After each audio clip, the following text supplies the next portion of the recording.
That's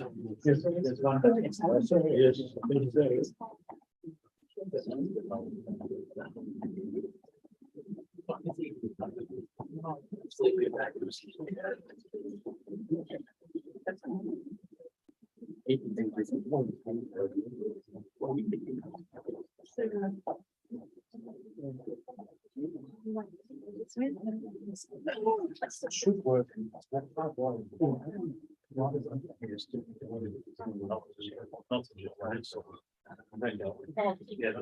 I use the anchor project.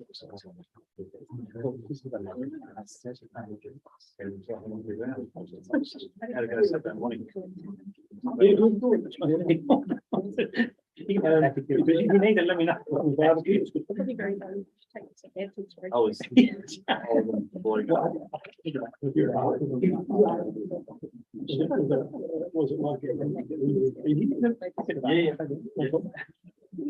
You also got to be looking, you know, a bit of a line up there.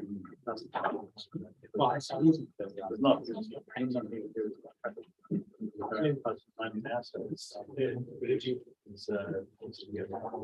It's still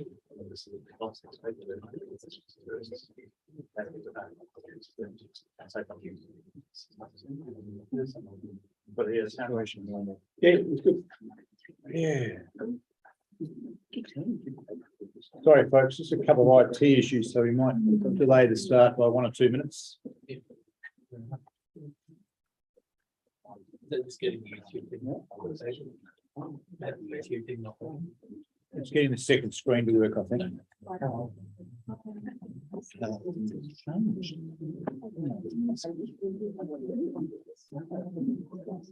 We have to run with one screen. So have you got YouTube back and running?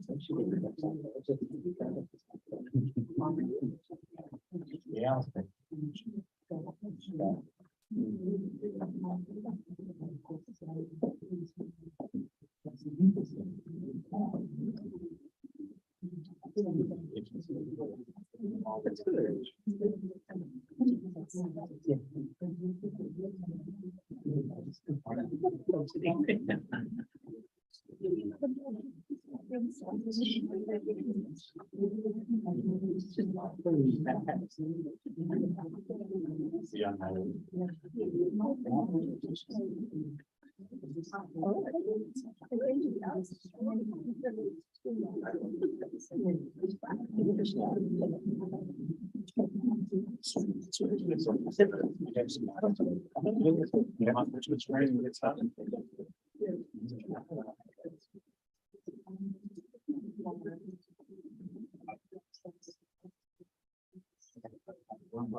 We need to get started.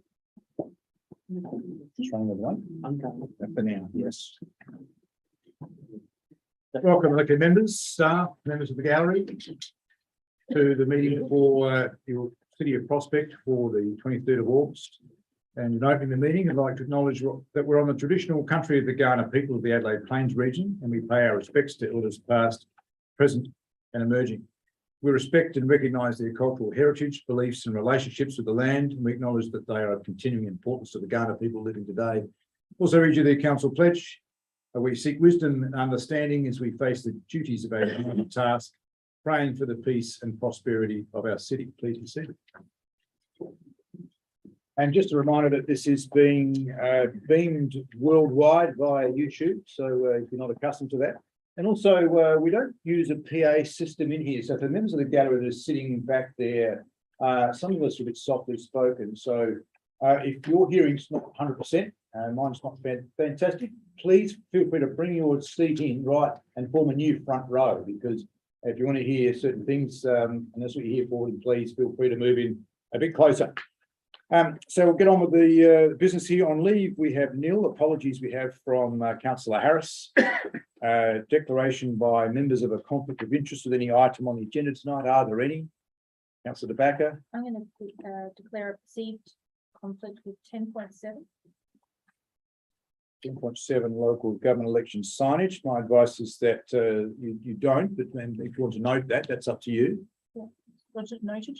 Okay, noted perceived conflict there. Thank you. I've got the nod from the manager. Any other declarations by members of a conflict of interest? And then I'll move on to item 5, confirmation of the minutes for the ordinary meeting of council held on the 26th of July 2022 to be taken as and confirmed as a true record. Anyone, any questions on the minutes? If not, happy to move that way. Councillor Barnett, wish to discuss it at all? No. We have a seconder. Councillor Groot, any debate? No. Councillor Barnett, you wish to sum up your excellent speech? No. That concludes debate. All those in favour? Yes, is carried unanimously. Thank you. Item 6 is public question time, where we have a maximum period of 15 minutes in total. Maximum time of 3 minutes per person if they need it. And we can ask for, well, they can ask for an extension of time if appropriate. There are a whole heap of rules around public question time, which are there for those who wish to use it. I now ask if there are any questions from the public during public question time. Yes, if you could just come forward. You can choose to sit or stand. Okay. And for the purpose of the minutes, you state your name and address. Elizabeth Chris, 8 Castle Street, Common Street.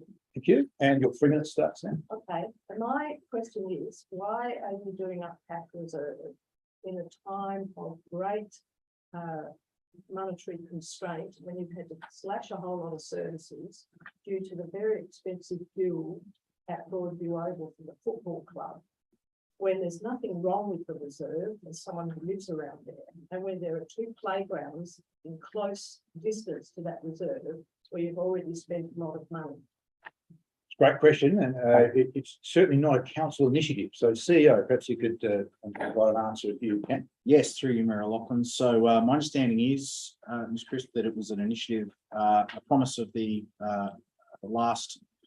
Labor government, incoming Labor government, who made a commitment to spend, I think, $250,000 on that reserve. So what we have before us tonight is a report that council will consider as to whether or not they will accept that grant, which is a fully funded, state-funded project that we would then take that money and apply it to the reserve. So no cost to ratepayers, and if council were to proceed with that, it would be fully funded by the state. Thank you. Any further questions? I don't know, it just seems to me when it's a very small reserve, and what are you going to do to it so you can accommodate all of the different interest needs, like the people who want to walk their dogs there, the kids that want to play cricket and football there, which happens a lot. And then are you going to fill full of playground equipment so nobody else can use it? I think there's some comment in there, but I'll take the question. I think the newly elected member promised to do a few things, such as make sure it's fenced, provide some hard court surface like a basketball half court, and a couple of other minor things, which to me sound like they'll fit in the park. Our dilemma is that when we're offered a $250,000 check to do some things which will add some value, do we say yes or no? That's the decision for people tonight, as your elected representatives. Staff have advised in the report, if you read it, that there is a stormwater treatment opportunity, which if we're going to do anything in the park, we should also do that. So that would be at council's expense, but the rest of the money is provided by the state. So that's where we're. Any further questions? No, not at this stage. Okay, thank you. I noticed another questioner. Yes, if you could come forward. For the purposes of the minutes, if you could state your name and address. Rachel Sanderson, care of 9/14 Howard Street, Collingwood. My question is, what is the budget for the mayor's dinner this Friday? So when you say care of, are you actually residing at that address? Because I understand we need to know where you live. I'm a silent elector. So Right. that is the property that gives me the ability to speak here and to run. Not questioning that. It's just I understand we have to have. Well, what are the rules, It's the CEO? same I've been told for years that we need to know where people live and their name. What's the legislation around it? I haven't bothered to check that. Question. Care of is a bit of it. I mean, I'm happy to let it go, but it just seems an odd thing. Yeah, what's your Okay, question? so what is the budget for this Friday night's mayor's dinner? Why was it moved from the normal Christmas time and being during when the candidates, the nominations are open? as well. So there's two questions there. Yeah, okay. The budget I might leave to the CEO, who might ask the director, is the budget that's allocated every year. The reason it's moved every 4 years to avoid it being just before or just after the council is finishing or the new one starting. Normally, it's at the last weekend in November or the first weekend in December, which will put it into the realm of the brand new council. That's maybe an opportunity to welcome the new council, but it's not really an opportunity for the current council to say thank you to the staff and all the community groups who have done all the fantastic things that council wants to say thank you for. So every 4 years, the cycle has moved to be out of the election cycle. This Friday happens to coincide with the first Friday within the nominations period, but the nominations period, you know, is quite long. Then there's a number of other long weeks to go before people actually get a ballot paper. So that's the reason it's pulled forward and why it's this time. Thank you. The And- budget, sorry, CEO. And Ms. Saylor? My understanding is the budget. And how many politicians of any level of government will be invited?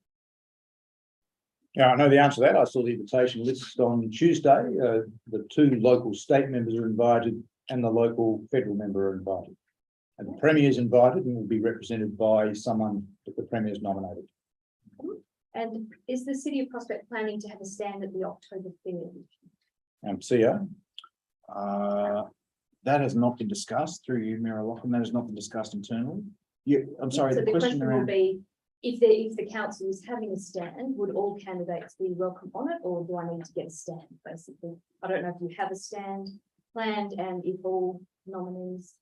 I might take that question because the CEO wasn't at the last fair. Because of COVID, we haven't had a fair for a while. The council usually has an information stand there and staff usually do consultation around active projects there.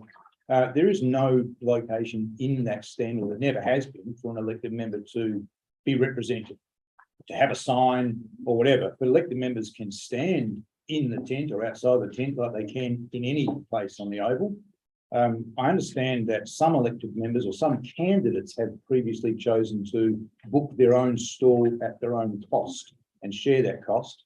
Whether they're going to do that this time or not, I don't know. But there is no, the staff do not provide an opportunity for elected members to electioneer at the fair. That's prohibited under the Act. No, it was more whether you were having a stand, and I have seen yourself and other candidates obviously being then, elected in that stand. I was just wondering if that would be the same this year or not. I haven't seen you handing out how to vote or anything. I'm not saying that, but I'm just saying generally there was vision and television screens and you there chatting to people and councillors, and I was just wondering if it, given that it's during the caretaker time, then would all candidates have that same access to that stand? Not to hand out how to vote or information, but just to be there and to mingle and chat to the residents. Yeah, That's the question. we'd love that. Absolutely. Yeah, my understanding is there's no restriction on anybody, But we don't whether have they're a stand. candidate or a resident or a non-resident, going in to look at council's information. That's what it's there for. No problem. So we just Okay. really have. CEO, anything to add to through that? you, Mayor Lachlan, the only thing I will say is, honestly, this has not been discussed internally yet as part of our planning for the spring fair, but obviously, council administration is well aware of its governance requirements during the caretaker period, and any opportunity that's provided to existing elected members will be extended to all candidates nominated. There's no question about that. Everyone will get a fair crack of the whip if indeed we go down that path. That hasn't been discussed. Yeah, okay. Thank Thank you. you. Further questions? Are there any further questions from the public? That being the case, we'll finish that session. Thank you very much. Petitions nil, deputations we have 2. If I could call forward Mr. Lazar Karisk, if you could come forward and take a seat, or you can stand if you wish. Take a seat. And you have 5 minutes, but for the purposes of the minutes, if you could state your name and address. Yes, my name is Lazar, and I'm residing at 21 Relief Boulevard, Mason Park. Okay, thank you. Your 5 minutes starts now. I'm here tonight, agreeing with my council board members, just to hopefully get some support for my shop. So whether or not the council board members are aware, I'm leasing the bottom tenancy there at the front, Craving Code. I have since the 2021 Mason time, and basically on the 6th of January this year, there was a fire. I'm not sure if you're aware of that. And I think that the claimed it to be arson. And so basically what's happened is, and the notes, Sure. essentially, so I put my faith in the system, with the trust, and basically it failed me. So, I trusted the builder to complete my works with numerous promises, which I put faith in, and they failed me, with those promises. I'm feeling naive, in the build process. But now I have a family member, who's now the builder that I've taken on board to complete the works downstairs. His name is Lewis Rupert. I undertake, as I've mentioned a couple of times to, some of the council, members from Prospect, I undertake that I'm happy to repay $1,000, on top of my, weekly rental, requirement to get on top of the arrears that I've since fallen short of since stopping out to trade since the 6th of January, which is coming up to 8 months now. So basically, we've been commencing operations within the Prospect tenancy there. I'm committed. I've done everything I could possibly, in my opinion, done. These last couple of months have been very hard. Family there in the audience. What's actually occurred is the insurance as well. They've basically delayed 10 weeks, which normally I've never gone through such a process as this. I'm green as far as that's concerned. I did take a lot of the severity and conditions of the circumstance upon myself. I blame myself, which basically led to me being in a denial of it actually happening, which made it difficult to have some better correspondence with council, which I'm apologetic for. That's something I could have done better on my part. And in doing that, I think council maybe got the wrong impression that I wasn't serious and I wasn't doing the best I could to, rehabilitate the damages and get back up and running. Now, in saying that as well, at the same time, most of the trust that I had in the builder to get everything done in a timely fashion and within some type of I guess considerable price. I've since found out that 57,000 for a fit out like that is way over the price. So that being the case, and the fact that I had a shortfall with insurance had left me a little bit in the red, which is the reason why now the arrears exist with council. But the good news is that basically we're set to finish this Friday. And the new builder has basically taken all the works, and everything's been booked in. And as a sign of good faith, I have brought payment for 1 month's rental arrears to be taken off to that one here in cash if that's of any concern for the council if there's any possibility. And I guess I'm just seeking for some sort of sympathy to not get my lease terminated. I mean, with all of this effort that I've, 30 seconds if you need it. that's about it. Thank you. Okay, thank you. It's normal for us to ask elected members if they have any questions of you. That's okay. Yeah. Absolutely. Are there any questions? Yeah, Deputy Mayor. First of all, thanks for coming in tonight. It's not easy to speak in front of a group of people, so well done on coming in. What, from a business perspective, what does the future look like if you were operating in a building? When are you up and running and selling, and what are your sort of? Do you have a clear picture of what your budget? I'm not asking for the numbers, but do you have a clear picture of your expenses moving forward? Your likely costs? Have you got marketing plans in place to market relaunch the building and make sure that you can pay all your outstanding bills plus any arrears? What does that look like? Because we were trading close to a year previously, and we've got projected income statements and stuff like that. I have a chat. So since starting last year, 2021, I basically have adopted a couple of mentors. So I've got a couple of friends now that are actually helping me through this process to make sure that everything is actually done correctly and professionally. So that's one thing that I can confidently say it has been a major change in factor in the way that I plan to run the cafe downstairs. And just one more, aside from having some friends as mentors, have you tapped into some of the opportunities that exist? Could be state funded opportunities to seek grants for establishing a small business and for having an ongoing professional mentorship? I have actually.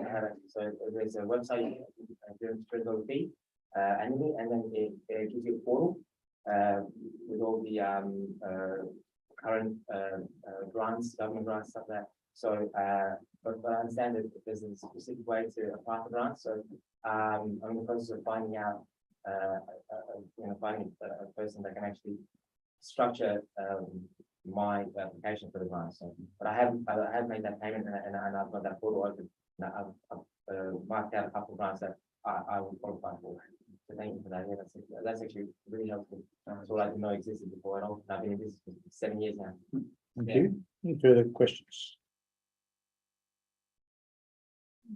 So thank you for coming tonight. It's Thank good. you for having me. We've had a briefing from staff. I understand there's been some difficulty. I also, and I've been made aware that you've been behind on the rent since at least last September.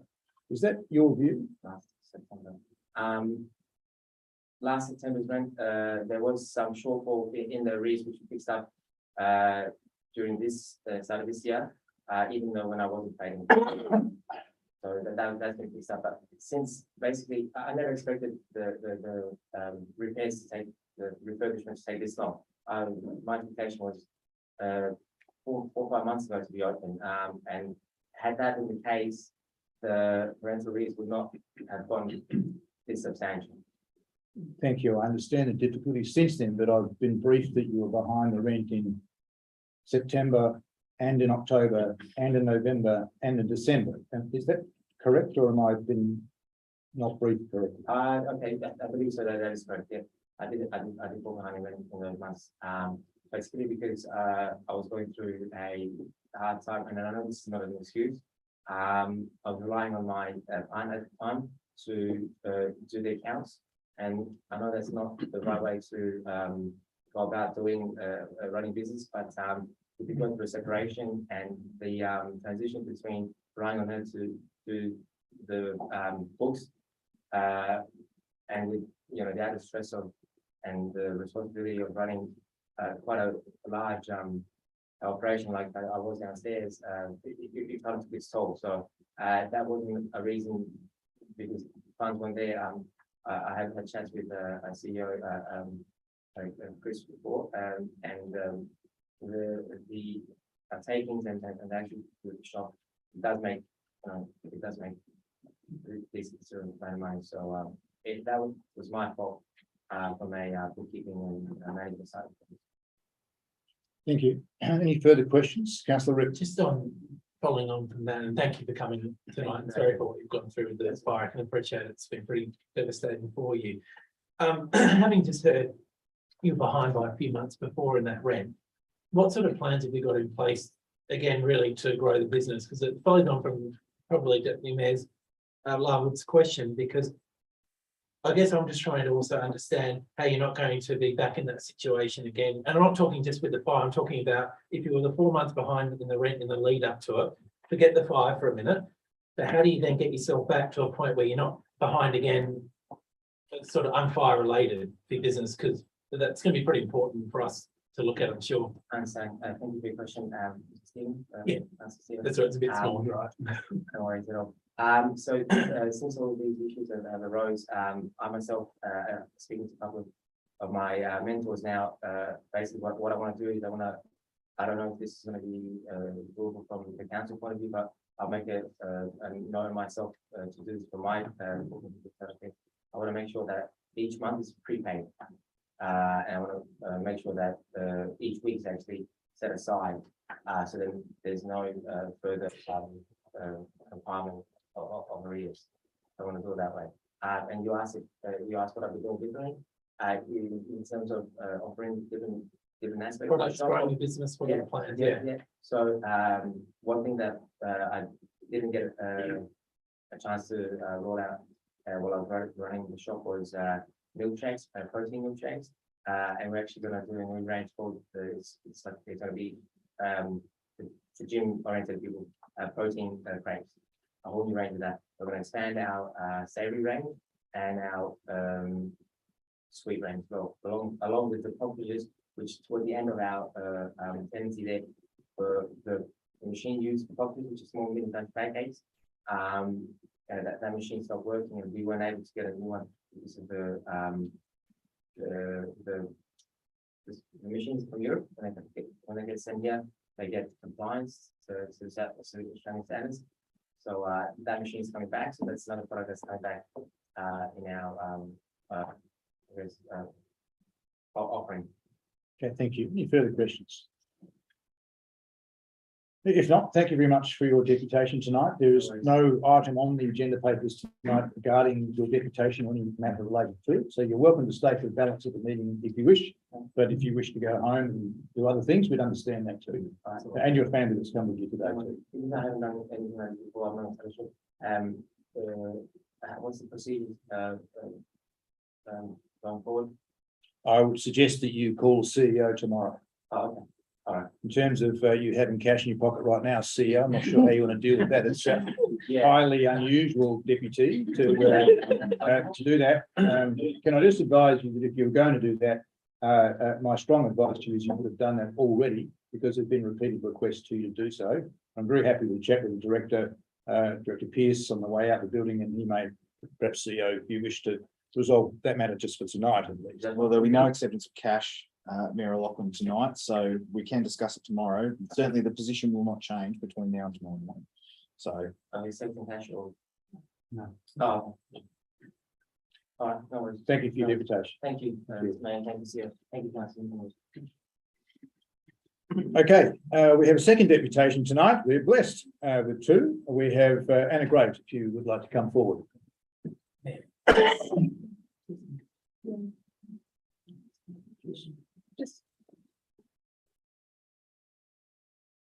Stan, you have a presentation which is ready to go.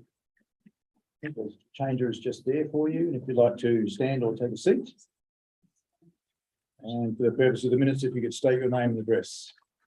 Anna Graves, PO Box 2059, Prospect. Okay, thank you. 5 minutes starts now. Elected members, council officers, ladies and gentlemen. Thank you for the opportunity to address you this evening. I'm here tonight as the spokesperson for the Friends of Rosary Hall. The Friends of Rosary Hall are opposed to the plans for the demolition of the school hall located off Staples Court. The hall is the site of the original Rosary School and Catholic Church for the City of Prospect, established in 1908. The current school leadership of Rosary prepared a master plan in 2021. Put simply, the school wants to demolish the 110-year-old hall to make way for open space. The school wants to buy up property in the area and to construct a 2 to 3 story building on the Staples Court side. The motive for this acquisition of land is a vision to increase enrolment by a theoretical 200 students. Increasing Rosary's annual enrolment of approximately 400 children to 600 will be an enormous jump with consequences beyond the school gate.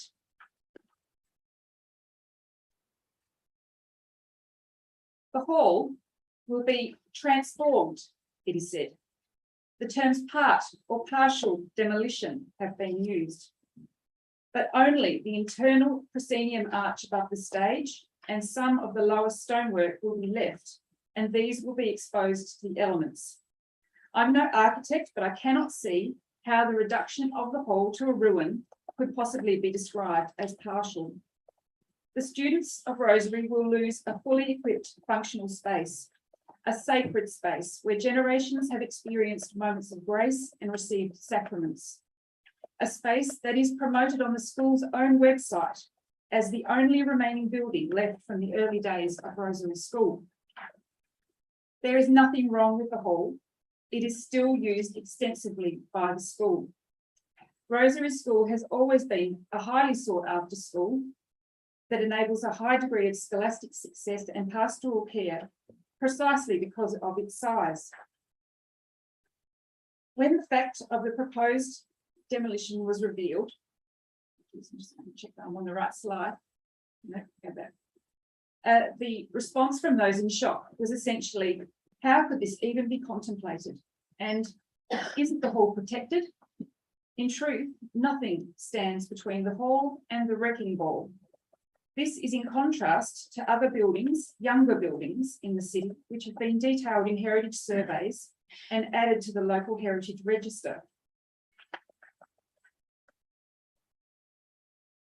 The Friends of Rosary Hall was formed to put a voice to a group that has been ignored in this process. On the screen, I have highlighted some of the comments from the 125 signatories to our petition. We've written letters to the school board and the master plan committee.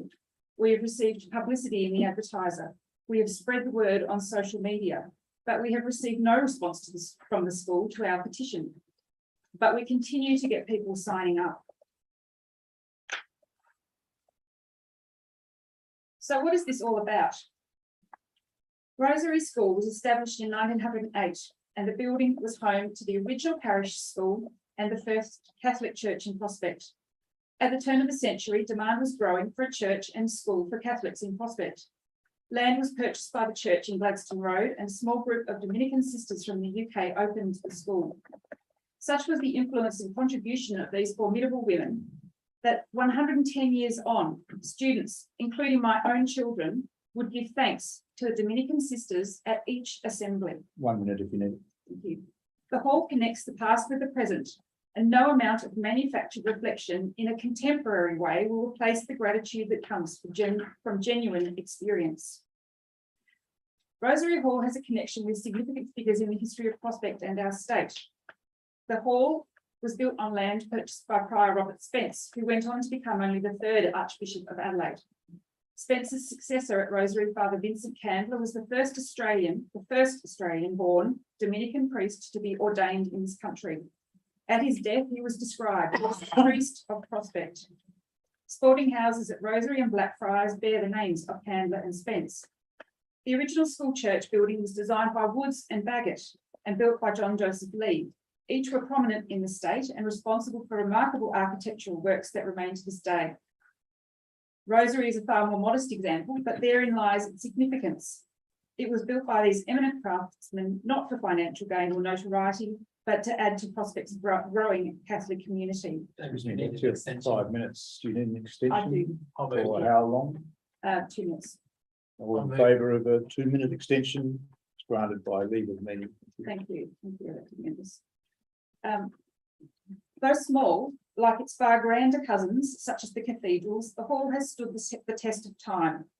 It has been off limits to development until now. Here is the space, here is the space currently occupied by Rosary School with a little over 400 children.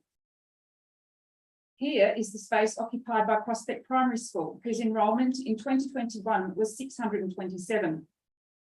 Rosary leadership want to cram in an extra 200 children by demolition, construction and property acquisition. The plan also provides for a drive-through kiss and drop zone utilising the narrow Staples Court as its exit. Local residents are concerned about loss of amenity, traffic congestion and safety. If the master plan proceeds, our century-old hall will be demolished. A site of historical and community significance will be lost for the sake of a vision which may not come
The grant, and as it's been presented to us, requires further consultation with the community just to finalise that. So that was actually in the grant lead that's been provided to us. So there's been quite specific elements, but also stating that it's informed by further consultation in the community.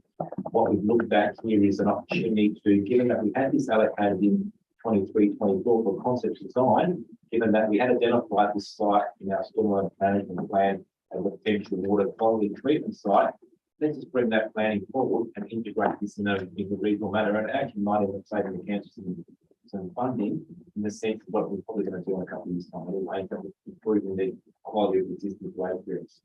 Thank you. As the mover, do you have anything else to add? You know, I can't see a reason why we would not accept the money, as per the report, it will go through a consultation process, I'm sure. That if the public come back with alternate suggestions or different suggestions, I'm sure that there's an opportunity potentially to discuss that and arrive at an outcome that everyone's happy with. So I think it's a great opportunity for us to bring forward a project that we had entered into 2 or 3 years' time and have someone else pay for it. So I'm in favour essentially. Thank you. Do I have a seconder? Councillor Group, do you wish to speak to it? Look, I will. I've really just got a question.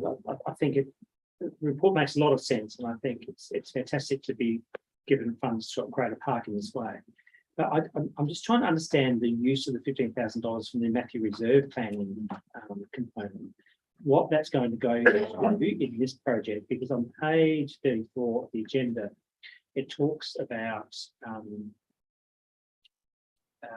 somewhere in the report talks about the full costs of the park will be met by the grant. So why are we needing to add $10,000 in? And sorry if I've just missed this in the report, I just couldn't find a really specific reason or use for those funds. Yep, sure. See ya. Mrs. Delaney? Through to me. So I think what we're proposing is we could use just the 250 that's been allocated, effectively do a design just to incorporate those elements and in the existing reserve and go out to compensation. The $15,000 is looking at the overall reserve, not just those particular elements. Kind of compensation community has what we normally do is 2 rounds. What do you want to see in this reserve? What do you value in this area? Seeking to incorporate that within a concept plan, bring in the stormwater function, these elements that have been provided by the state government, and then effectively using that money to fund that concept plan development. So we could scrap that and just implement the change within the state government within the context of the 20%. So that's ask you a question, councillor. It does. So if we go to consultation, the community come back and say we want another $30,000 worth of widgets in the park. How do we fund that? Is that funded by money currently set aside from Matthew Reserve for next year? Capital. See ya. Through you, Mayor Locke, I might take that one. Look, the funding of any additional capital works is really a matter for council to take on at the time. In this case, we're in the privileged position of essentially being $250,000 in front of where we would have been from a capital allocation perspective had we not had the benefit of this funding. The report on page 33 addresses the question of the fact that this park was slated for work in 24-25 and design in 23-24. So in essence, $250,000 of the money that we'd set aside in the long-term financial plan for this park in 24-25 is now essentially liberated by the fact that we're receiving a grant from the state to deliver that work now. So we put Matthews off until that time from a project management capacity standpoint. But in terms of having some additional, let's call it windfall capital, that when it's essentially saved money, it's money that we're not going to have to spend to that degree in 24-25. So if you think long term, we're to that degree in front, and we're council minded to find some additional money, they could potentially look to future capital allocation years to claw that back. However, that's just an option. And again, I think it's theoretical because how you choose to fund it at the time and whether it becomes an issue remains to be seen. But we are, members, again, this would have been a council funded project in 24-25. So I think that's why I certainly have no concerns allocating a little bit of extra money towards this project in the short term to make sure we get the right outcome, because we would have been doing that in 2 years' time anyway, and now we're going to save the delivery money to that degree. So that's a good news story, I think. So in Let's second terms of the grant money, is there any capacity in the grant money to fund the consultation? Because I'm making an assumption here that $250,000 is a number probably picked out of the air to a degree. It's not going to be based on any strong science around how much it costs to deliver a park. So just repeat my question, but is there capacity in that money to do consultation? And yeah, sorry, I've got two questions. Let me do that one first. My assumption is that that grant covers anything required to achieve the objectives of the grant. So which is consultation and project management, and I'm not sure how staff time would be taken into consideration per se, but any outcomes would be. CEO, am I wrong in that assumption? Through your Mayor Lachlan, yes, and we'd be looking to fund as much as we could within the $250,000 allocation. In terms of your confidence, Mr. Delana, in being able to achieve the grant funding objectives within that budget, what are your thoughts? Staff have expressed to me some reservations in terms of the available budget versus what works. We haven't gone through a detailed process to be honest, but there is some reservation for staff that we may be stretched. There's been no detailed confidence taken. Okay. So as seconded, anything Yeah, else? so that makes it really hard. And I guess for those of us been around, well, we've all been around the table for the last 4 years. We have these wonderful projects come to us, and we end up finding they cost 3 times the amount of what money we either have available or have made available, and in this case, being provided to us. Notwithstanding that we could add future year capital funding into the project, but in terms of just delivering on the things that the grant has said it should be delivering on, which is barbecue and hardcore and whatever else it might be. I guess I'm just looking for some surety that we can achieve what the state government wants us to within the budget envelope that they're giving us. Because if not, we're going to be left to pay for the shortfall, and particularly without consultation. There's that shortfall plus whatever else the community want, plus the stormwater issues, which I think is a great idea. I'm really supportive of that. Just writing a bit of a blank check at the moment. I guess that's my analysis. Even though we've got a blank checkbook that can be used in future years, but we also know right now we're in a very interesting environment in terms of our budget, and I'm just a little nervous about what this might mean later on. So look, overall, I'm supportive of it. I'm probably less supportive of using $15,000 because you've heard me say this before for those around the table, that we have a park strategy, and we went through a lot of pain to get this park strategy, and we don't seem to necessarily do it in the order that we said we're going to. To a degree, that's okay, but given that this is north of Regency Road, Matthews Reserve, it would be nice to share that love north as well as east. So on balance, I'll certainly support it, but I think I'll be interested in some more information coming back to us in time, particularly in terms of scope and opportunities that we might have to go back to state government and say, thank you for your scope and for your funds, but the funds don't meet the scope. If that was indeed the case later on. Sure. I'm happy to take in parts, council, if that's what you're indicating you prefer me to do. That'd be a great idea. Okay, thank you. So let's move in second to have spoken. For the speakers, councillor Barnett. Yes, I'm just wondering in terms of the community consultation, so it will have to be, I should imagine, phrased in the terms an explanation about the grant and some of the expectation of that grant. That there's going to be a new activity space for older children, and relocate and upgrade existing outdoor exercise equipment away from the road.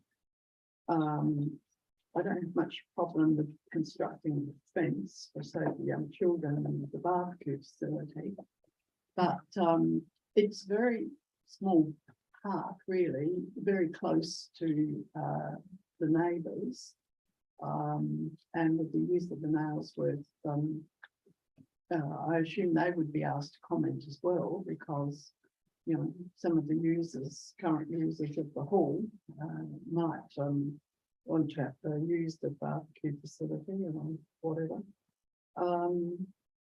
Yeah, so I'm just thinking, at first glance, I thought, oh, we're stuck with these things, and we're going to have to do it.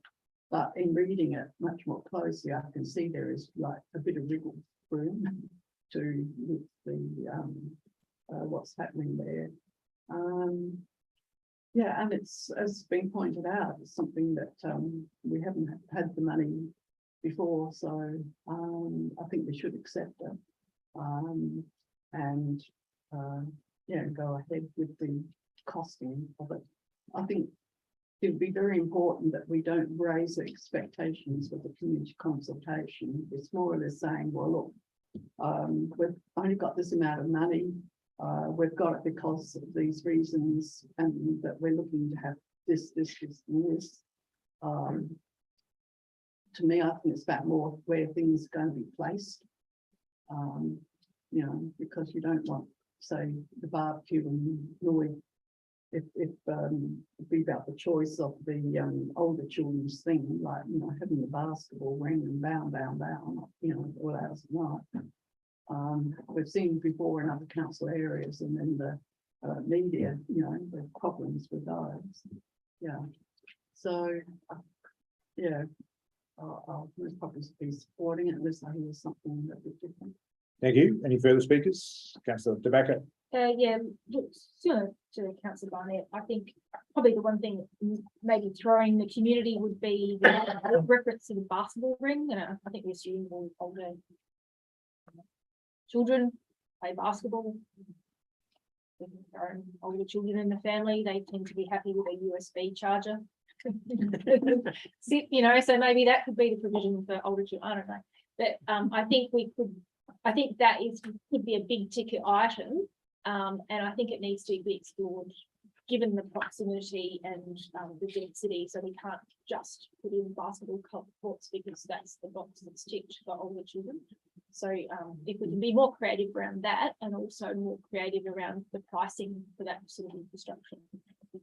But generally, I am supportive. I also note with item 4, it's almost like, you know, we're digging up the street anyway, let's just fix the drainage. I kind of think it's silly not to address these things while we're, you know, we've got the work people there, why not just deal with it? So in that respect, I'll be supporting. Thank you. Further speakers? Councillor Rip. Yeah, can I check that the $250,000 funding, I assume that would have been an offer, or was obviously an offer made in the lead up to the election. Is there any contingency in the funding for, I guess, rising inflation and rising costs and rising building costs? Because we may very well find that we do the consultation of the design, it comes back with the community wanting X, Y, Z, and to achieve the state government's objectives, we might find with the cost rising that it costs $300,000 now to deliver that, not 250. So has there been any, I guess, question for the staff, has there been any, I guess, contingency in that for in that grant for inflation at the moment? See ya. I'll toss that to Mr. Delana in a moment, but I will say that most grants I've seen provide a chunk of money, provide expectations, and then force us to get on with it and meet the grant deadlines. So, you know, it'll be up to us to essentially fit within that, and we've discovered we've brought it as possible. Mr. Delana? Have had that conversation with the staff involved through it. They're very dogmatic and not have this across all the stakeholders within prior experience. They're not willing to budge with respect to scope, and it's been a similar process across the board. We're not necessarily scoping out these projects and getting a true sense of the dollar sense. And the common response has been sign the grant, go through the process. If there's a issue with funding shortfalls, apply for variation at that point. Okay, thank you. Councillor. Yeah, because for me, I'm not in favour of personally of part 3. But because if they're expecting the $250,000 funding to cover it all to make it happen, well then I don't want us to see us potentially diverting $15,000 to that other project. That's just where I see it. I'm just concerned that by the time you get to the point of consulting, that the cost will naturally blow out. But I suppose at that point, if they do, then I guess the pressure will be put back potentially on state government. Are you able to, and through the local member, are you able to provide extra funding to meet the shortfall? I guess we can have those conversations probably later if it gets to that stage. So look, in its spirit, I will support it.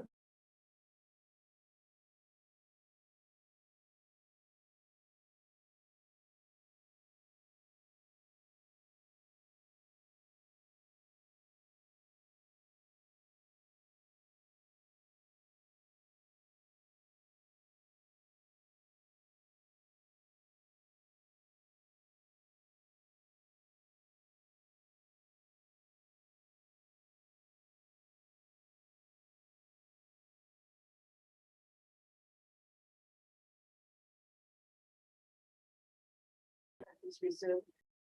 How are we going to ensure that that money will be in the budget to do that? So is there assurance, is that money going to disappear is my concern, not just, yeah, I support it, but I just feel that if we take that $15,000 away, will it come back in the following year when it's due to do the development, the design? So that's one question. Yeah. Oh, see ya. If that is a question, Meryl, I think the answer to this again comes down to future budget processes, and none of us have a crystal ball, but I can say there is money in the future long-term financial plan from year 2, more than $800,000 a year for additional open space works. And obviously, as all members are aware, we go through a budget process every year. We score bids. Matthews Reserve will be coming up for a bid. This would defer it a year, but the money that we save essentially on PASH Reserve in 24-25 would still be there, assuming members allocated it to Matthews Reserve. So it's up to a future chamber to make that decision, but the money is in the long-term financial plan. Unless members move to change the long-term financial plan and remove that allocation from open space funding, which again is there because of your open space strategy, then the money should be there. And again, it's just a question of whether members apply the priority to it. Remembering members that we've still got to find some money for peppermint gums at some point, or whether we do that. Again, we're designing it this year. You've given us the money, but we're not delivering it this year. So, you know, it's just a question when all these things fall in terms of priority. So it will be a future budget process, but there is money there. It's just a question of, you know, what council's priorities will be at the time. Thank you. Cool. Okay. Any further debate? Then Councillor or Deputy Mayor, do you wish to sum up? Yes, I do. Am I allowed to ask a question? Or make it sound like I'm asking a question, ask a question? You're not meant to introduce new material and summing up, so the question runs the risk that you will add new material, but sure, I'm an easygoing chair, as you know. Ask the question. Okay, I might have missed it, but have the staff put some time toward working out if the $250,000 will cover what has been mandated by the state government through the grant? That question has been asked, so we can just go through that again. That's not new, that's good. Yes, Mr. Delano, do you want to repeat the answer? Just confirming as part of stuff. Yeah, very good. Correct. The staff have some concern that the scope won't be able to be funded through the allocated funds. We don't have the ability to alter the grant at this point. We've been quite dogmatic, and the grant body in respect to altering scope at this point, and we'll go through the consultation process and design, get better understanding of cost. At that point, we will effectively seek, if it's in this chamber, to effectively seek to vary the deed, which is the way the method has been proposed to us. Thank you, Deputy Mayor. Back to your summing up. Thank you. I just wanted to bring that point to the attention of everyone again. Because taking it in parts, you know, is obviously the way to go. There's some concerns around the table about committing to something rather than having to find a whole bunch of money on top of that. It makes sense to incorporate Barker Inlet Central Stormwater Management Plan at the same time. I'm assuming that the funds for that work won't come out of the 250, will come out of some other funds that we have sitting in a big Hessian sack for that sort of activity. So that's not going to eat into other funds. But I think on balance, it seems like a good idea. It's going to require some pretty careful management. We've got good project management practices in place and coming online now. So I'm more confident now than I would have been 12 months ago that we could have delivered something like this and cost, you know, keep control of all the things we have to keep control of. Thank you. That concludes debate. I did say I'll take it in parts. So all those in favour of part 1? Carried unanimously. All those in favour of part 2? It's carried unanimously. All those in favour of part 3? All those against part 3? Part 3 is carried. All those in favour of part 4? Carried unanimously. All those in favour of part 5? All those against part 5? Sorry, part 5 is. That one that you've read in preparation for the meeting, that one, that part 5, yeah, hasn't changed. All those in favour of part 5? All those against part 5, that is carried. All those in favour of part 6? All those against part 6, I think that's carried unanimously. Okay, thank you. All right, so I've got all that recorded with my unfortunately very dodgy pen, so hence my hesitation. All right. Another pen would be great. Thanks, CEO. You're just such a great CEO. So go to the pen vending machine. Item 10.3, parking management policy update.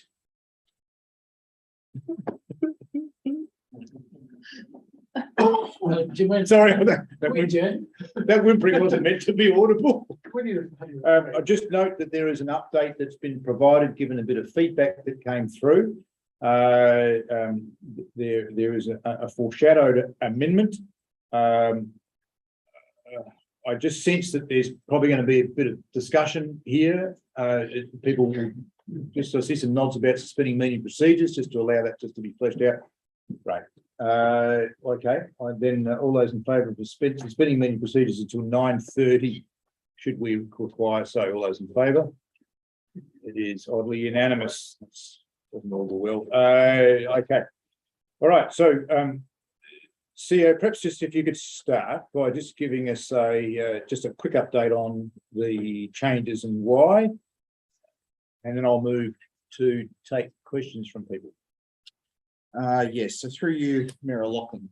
The changes proposed by the staff recommendation capture what I admit was probably an omission, or at least a misunderstanding on the part of staff following the last workshop in relation to the parking policy. There was a body of discussion at the last workshop relating to members' desire to capture in the policy a sentiment that staff would be more active in enforcing conditions of consent that provide parking spaces off-street on private land. That was not captured in the manner that members appear to have expected in the draft, and the amendments attempt to address that by adding an additional point 3.5 into the policy that looks to direct staff to take active steps in enforcing those measures. That deals with, like, I guess, private land and car park where bins are chucked or something else is put on the car park. For example, in the urban corridor zone, yes. Yeah, So that's the intention. Again, we do have some challenges here in that your enforcement policy already addresses prioritising work in the urban corridor zone. So what we're looking to do is sort of jump onto the coattails of that, Yeah. and go down that It path. wouldn't be every week, would it? This No, it is likely to be more in the form of reactive. If we see something, we'll do something, or if a complaint is raised, we'll do something, or if a specific conflict is identified, we'll do something. Okay. All right. But I suppose you could use this as well, that if there are groups asking for more parking availability near them, if you then go and use this and inspect and a third of their car parks are taken up with saying that it's probably not going to lead to a favourable. Yes, through Mayor Lachlan, that's correct. We would, it's there's a saying that lawyers have: you need to do equity to expect equity, and that's essentially what you're saying. All right. Yes. That leading procedure suspended. You don't need to go through me at all. Well, thank you. Yeah, I won't. Thanks for the invitation. Okay, any questions about that change? Can I just say that first, Matt?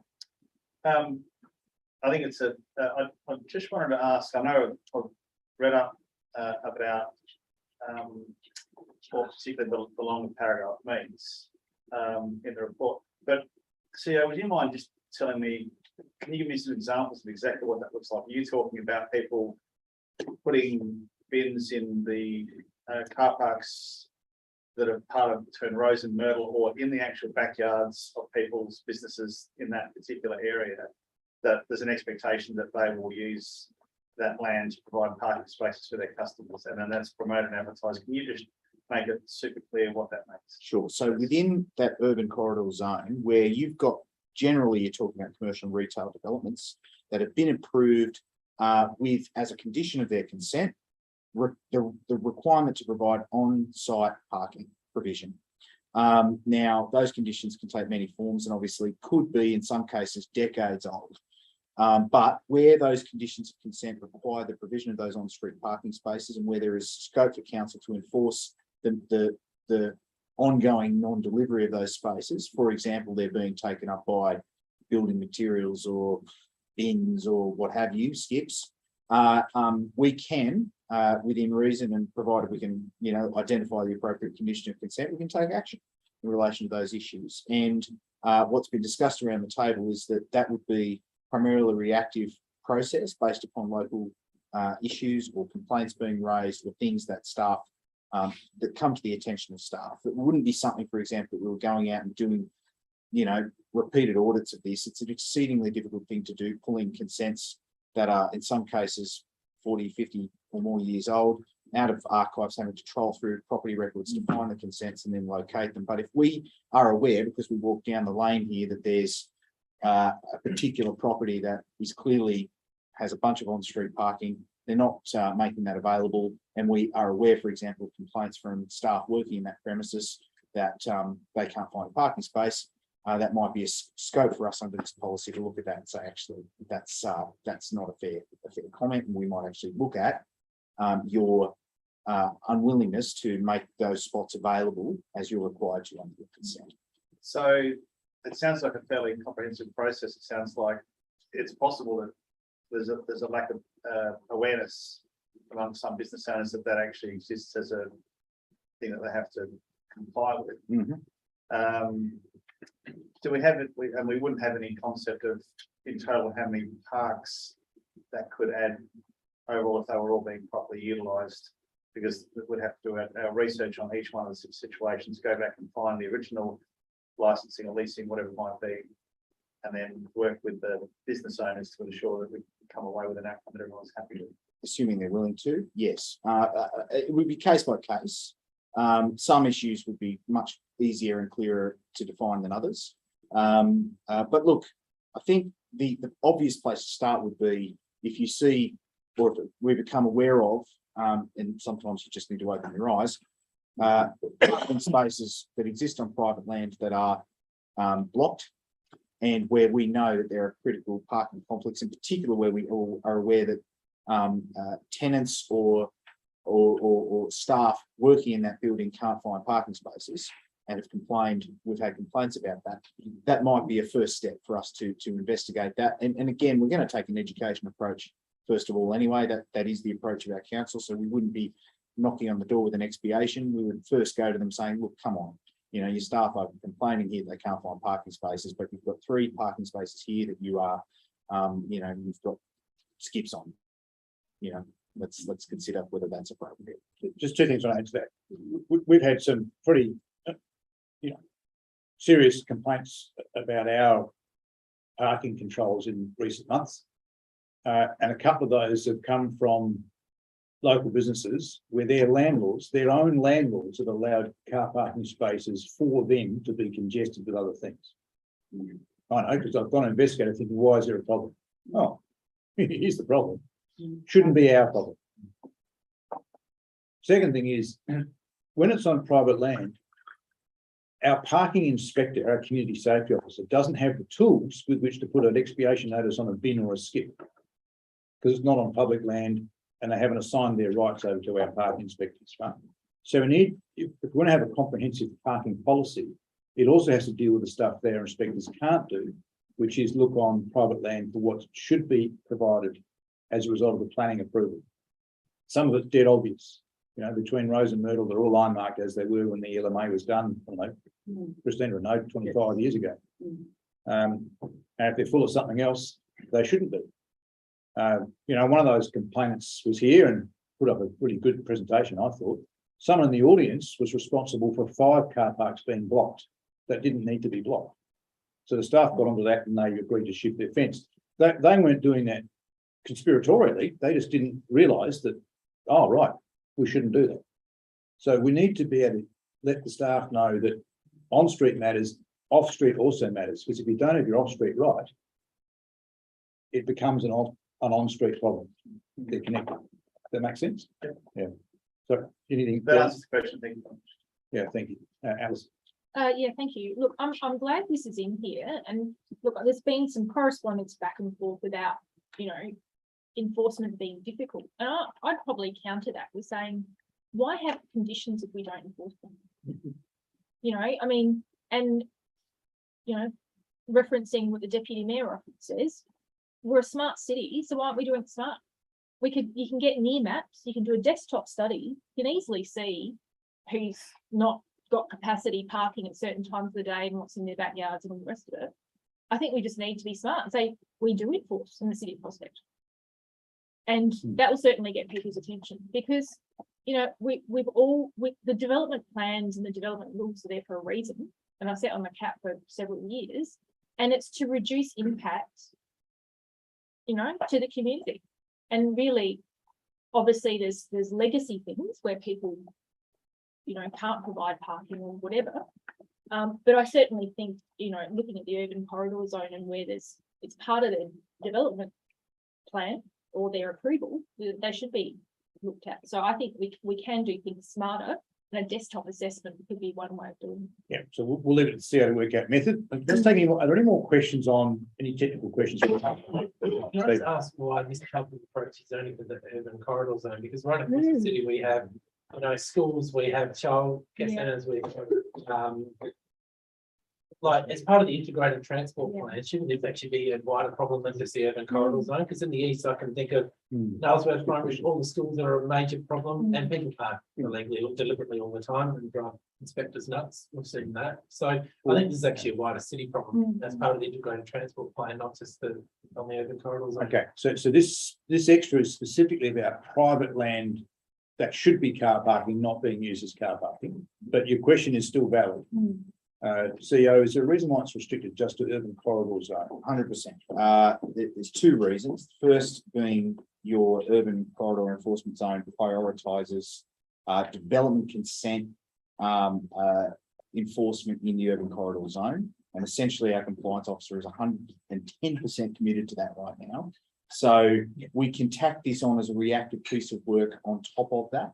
We don't have the capacity to go beyond that in any meaningful sense.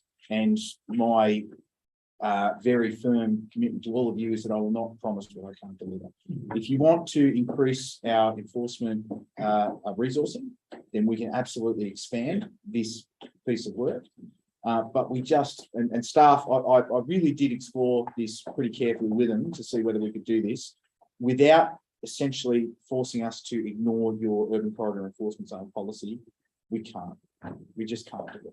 I presume if an elected member asks a question about a particular site with a particular issue. Oh, we'll look into it. I mean, reactive compliance is something we can do. It's just a question of embedding this in a policy and creating a public expectation that we will make this business as usual. We just can't do it. Or you need to extra resources. With additional resourcing. Okay. Is there any more questions on that?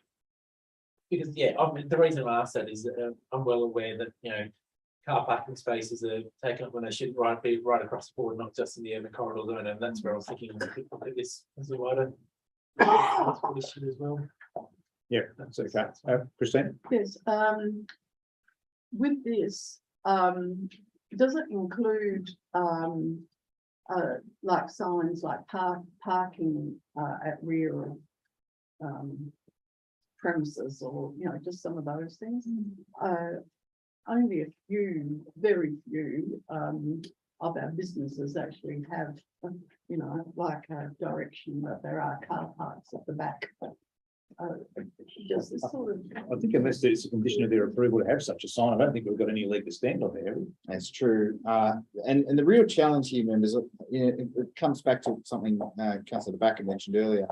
Some of these approvals are decades or, you know, very, very old. And many of them may not necessarily have the degree of enforceability around the number of on-site parks that are provided, who they could be used for, and essentially the quarantining of that space for private car parking. So not all of it is there for that purpose, and it's not as easy as a desktop. We do need to pull each consent relating to those properties, especially in this area where many of the buildings are quite old. Signage is another one, unless it was mandated as part of the condition of consent. But again, it's one of those things where if you've got a particular landowner or tenant who is in a position where they've got lots of vacant parking at the back of their land, but they're complaining about the lack of on-street parking, that might be an invitation you would make to them. Yeah. Just as follow up, would it be something that we could like call a meeting of them just to point, because some of them are the ones that are actually there on the ground are the ones, a lot of them aren't through the owners, they're the ones that are leaving. That's right. And so the owner is just somewhere, you know, who doesn't, I guess, know what's happening, perhaps, who knows, anyway. But just to highlight that, that there is capacity to, that we're all here hopefully on the same page of trying to keep our customers and clients happy, whoever they are out there. So surely we could all be working together. Take that as a suggestion. Yeah. I'm just trying to keep pushing on, but a couple of things to deal with, Steve. Just quickly, in terms of an education piece, when we send out rates notices to landowners or anything like that, is there an opportunity, an education opportunity to remind people what they're obliged to provide on site? Oh, cheapest. Or if we know what they, If we I mean, know, the ones we I mean, know. if we knew it obviously. precisely, yeah, that's right. Yeah, obviously the ones that are, you've got to go to archives that are 40 years old, it's going to be a lot trickier, but the ones that we blatantly know, why don't we just do this as a soft education piece and say, you'd say, had feedback. I'm going to take that as a suggestion. That's a good suggestion about education. How do we inform people? I want to move on and say, is there anything else technically about the policy that people got an issue with? It's a new policy, it's important. Alison.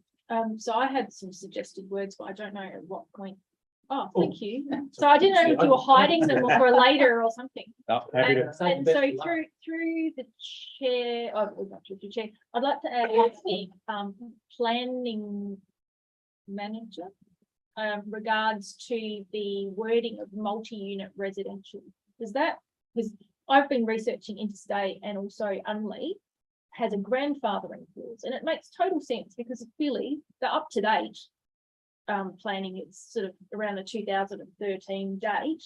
But I just wanted maybe to ask the planning manager if the multi-unit residential also covers townhouse style development. Yeah. John? I saw the director, the manager, sorry. I saw him sitting at the back. You come forward, yeah, or that, yeah.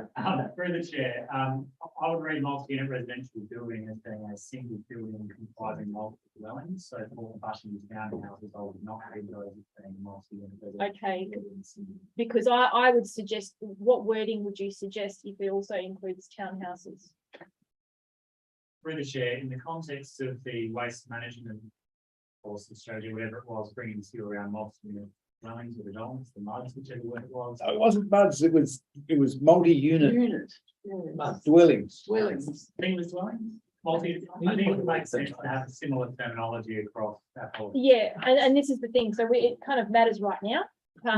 So I would prefer to see this, and this is the wording directly from Unley. However, I think you'll find that because of a lot of the product we've got on some of our main roads are actually townhouse style development, where we are getting the issue of people using their garage as a third bedroom or a storage place, or they can't fit their big SUV in or whatever. But really, we're paying the price for what the planning code should deliver, the planning and design code should deliver. So I think it's really important that we got this in there, but I just want to get the terminology right. You could replace the word the word building with development, couldn't you? The multi-unit residential development, which fits in with the stuff, Residential advice. development.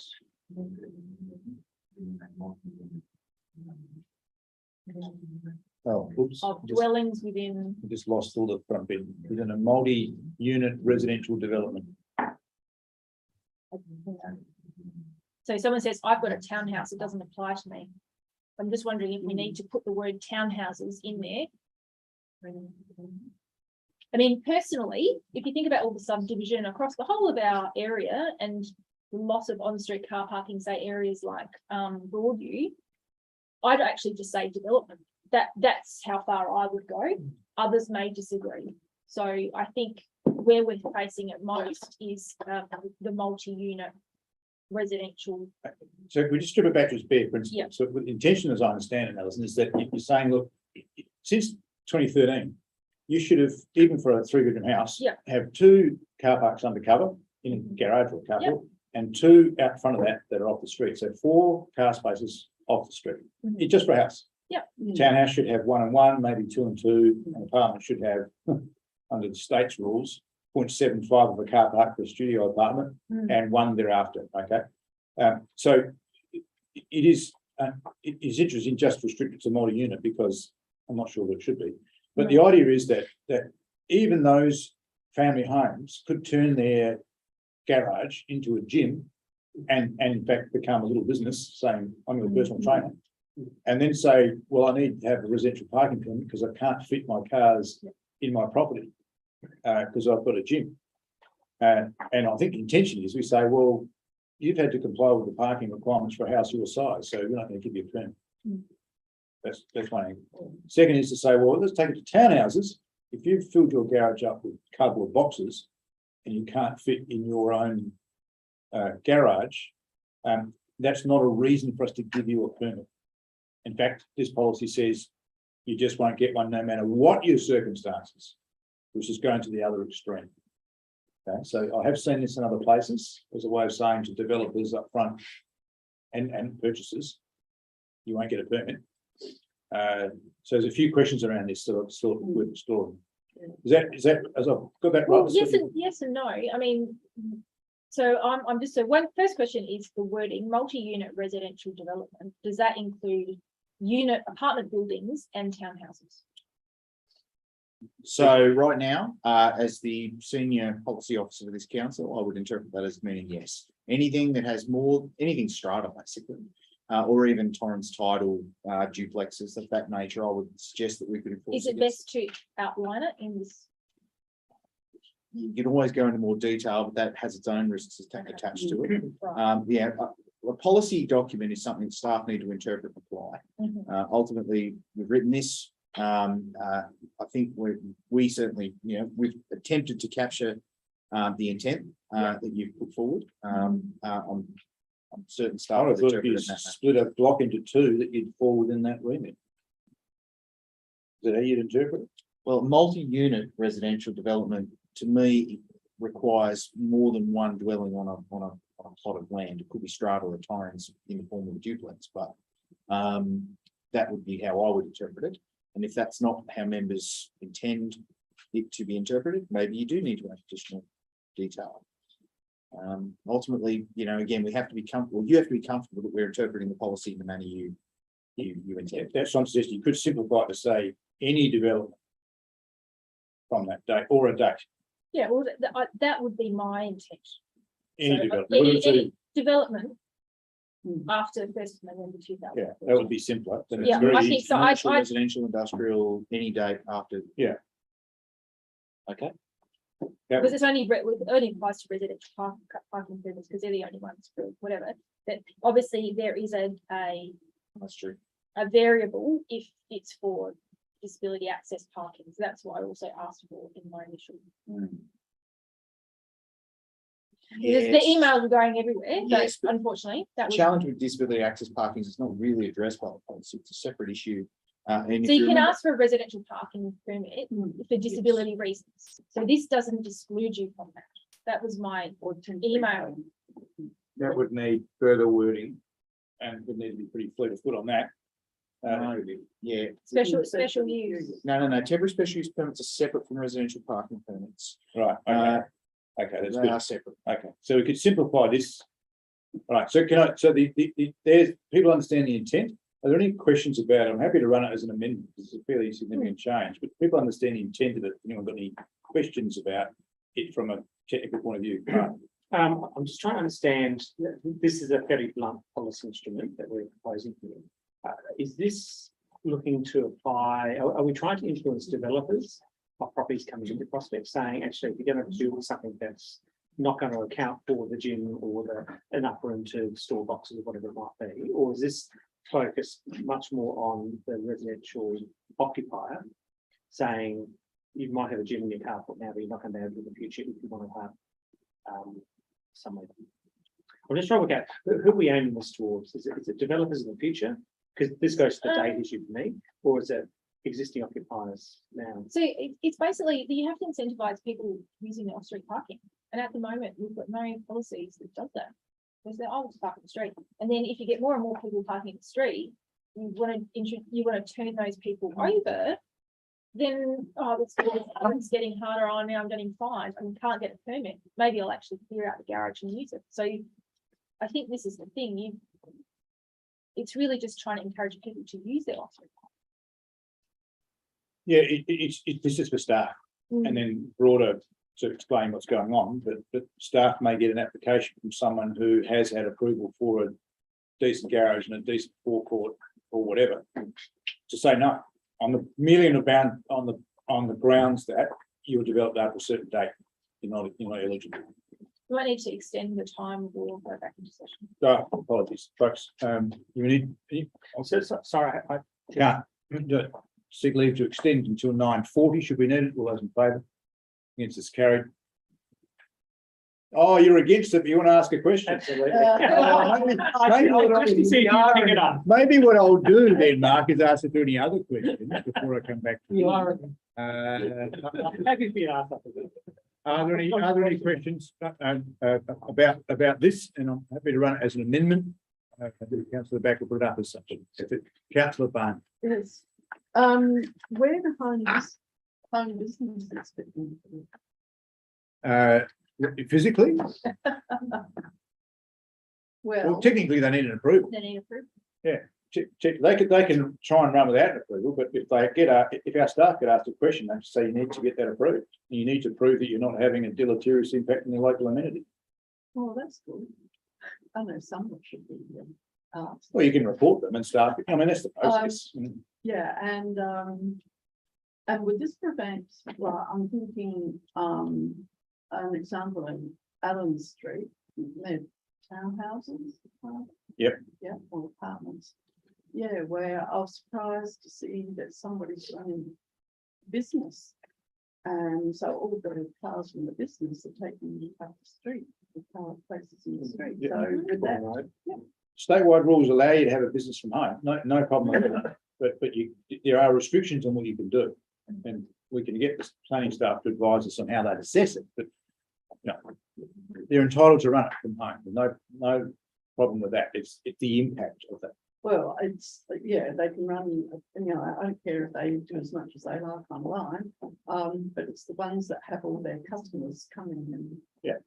And parking and then complaining. Yes, well, they're not, this is a residential parking permit issue. Right. So if they ask for a residential parking permit for all their visitors, it wouldn't comply because it's tied to number plates. So it can't possibly work. Oh, okay. Yeah. Any other questions on this one? Oh, Mark. Can I say I had a question? Look, I don't think this is the case, but is there a risk that the amendment would pick up consent for a building development, which isn't a whole new build, but is an extension? So, for example, if you do an extension out the back of your house after that date, but you don't change nothing up front, does this pick it up? That's a good point. The amender might There's a think question about about that. Yeah, that's a good point. I mean, CEO, Because as it's written at the moment, it would be you interpret that as it would. It's challenging because it also includes the word building, not extension. Honestly, I'm not sure. I would suggest no, but again, we're now picking hairs in terms of trying to interpret what this means, and I would invite councils to be as clear as they can be in terms of their intent.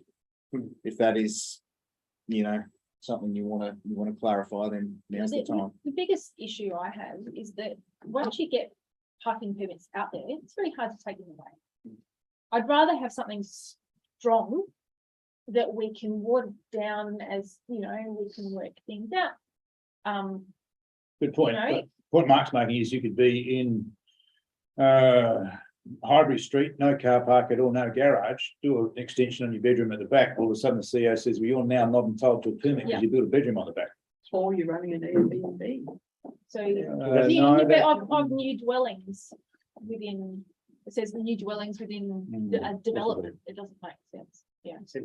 It might be easier. My advice would be just if we're going to do this, to start with multi-unit residential and leave out all the other, because Mark's quite right. It raises a whole pile of hairs on on homes that don't have adequate garaging that are eligible for residential permit, but simply because they do work on the back of their house, it then means they can't get a permit out front. Okay, so I'm confused now. I was asking for clarity through the planning manager to the right. Hey, Mark, it's a very sensible question. No, it's good. But so I just want a terminology that picks up townhouses as well as new buildings that were approved after that date. Can I suggest you see the only way to do it is to add the words, sorry, put back in the words multi-unit residential development. Yes. And then have a comma Comma. and then say including but not restricted Yes, to yeah. apartments, Thank townhouses you. and new dwellings. Apartments, townhouses and new dwellings. But we are making this up on the run. That's why you run it as an amendment. You can have to think about it before we get to it. I did ask for assistance. Where you, That's all right. everyone's got limitations. Yes, I know. Okay, so I'm going to pull us back into formal sessions. No more technical questions about the changes. Very good, yeah, there doesn't seem to be any issues about the rest of the policy, so I'm assuming you've all read it and you love it. So now I'm going to go to item 10.3, the reports on page 3547, recommendations on page 35, and as up on the screen, not including part C. So everything is included in yellow in the staff recommendation. That's, I'm sorry, there are two different colours up there, aren't there? Yes. Right. Part C is green. Whatever's in Yeah. the colour that's the biggest colour up there, I'm asking someone to move that, whatever's in that bottom colour, I think it's green. So just for clarity, there are two colours. Yeah. I'm comfortable. So I'm flying for it. So members, if The I could, lighter part and the dark, if I could can't see describe right. for a you moment. can't. Members, the recommendation in the agenda reads in three parts and it's quite short. It says, receives and notes the report item 1. Item 2 says you're going to adopt attachment 1. And item 3 says that we're going to continue to consult and review this as we go through the ITP. Yeah. That's what the recommendation says. Staff have included amendments to the proposed attachment 1. So can we scroll up a little bit, please, Cheryl? With the following amendment, and it's got A that we're going to renumber 3.34, which is a typo, to 3.4. That's a simple change. Part B is this question over enforcement on private land, which we spoke about. And then that's the recommendation, members. Part C, which you see below there, is I believe what Councillor Tobacco will consider moving as an amendment, but the recommendation is only with A and B as the amendments there. Okay. Sorry about the Okay. colours. That's all right. No, it's all good. We're used to it. There used to be 3 of us in colourblind. Now there's only 2. It's joy now. Is someone happy to move what the CEO just described?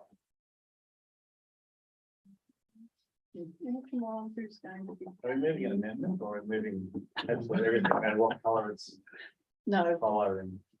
Did you? You did just ask. Well, you've been on a plane, on a beach. Executive session. We're on Earth, Not normally. more specifically in Australia's South Australia prospect. We are moving part 1 as it was. Part 2, as you can just scroll up a tiny bit. And scroll up a tiny bit. Just obscure part C. In fact, for simplicity, please take part C out and put it somewhere else where the elected members cannot see it for a moment. Thank you. We're moving, asking someone to move that. Much clearer. Thank you, whoever made that. Yes. Maybe to get on the floor, because I'm sure we'd like to debate it for an hour or so. Thank you. Could you speak any further? Well, I won't ask a question. If I'm not allowed to. I'll go to it. Okay, thank you. Do I have a second? Councillor Wynn, wish to speak to it? No, just, yeah. Okay, any further debate? Councillor Tobacco. I'd like to move amendment. Okay, let's have it. Green. Oh, amazing. You don't have to say that. Just comes on the screen. And when it comes up, can you please be comfortable with your words? Amendments part 2 or a new part or part 4. So our staff to get it in.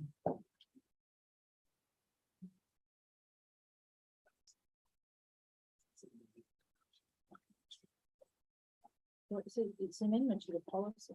Okay. So it's an additional point here. Yeah. That- So you wish to remove that as an amendment? What's Yes, on screen now?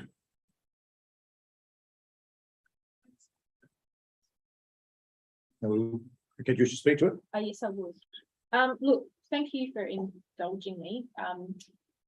I think it's really important that we capture this, and like I said, we are going to be talking about parking, or next members of the future will be talking about parking for many years to come.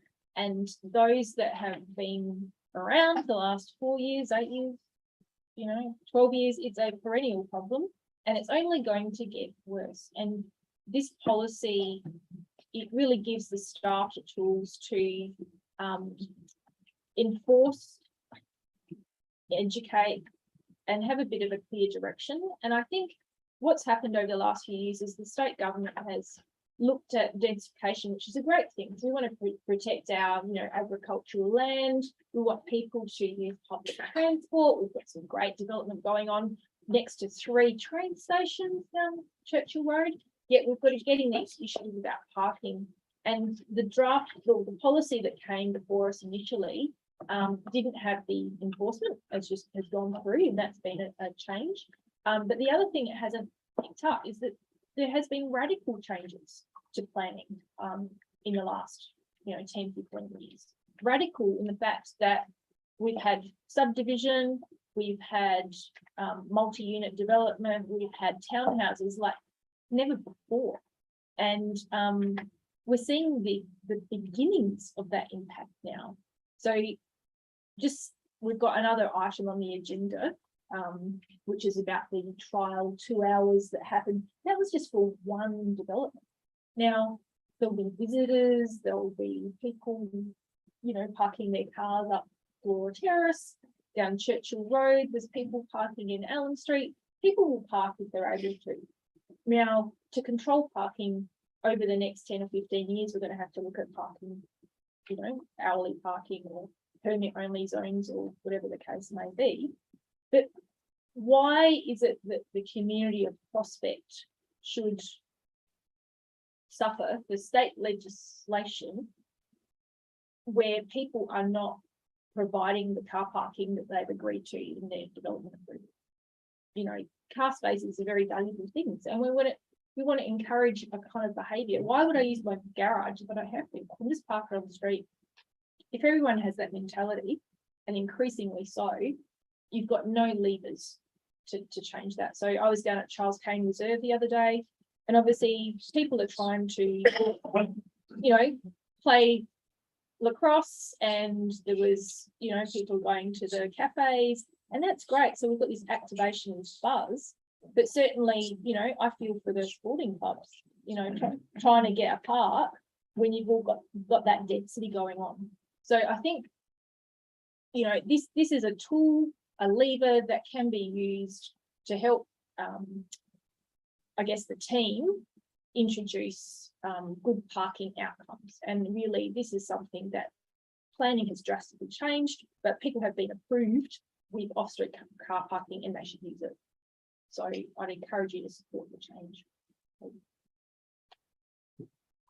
Thank you. So Sia just raised a question with me, given that we've defined the issue as apartments, townhouses and new dwellings to get over the issue correctly raised by Councillor Groot. If new dwellings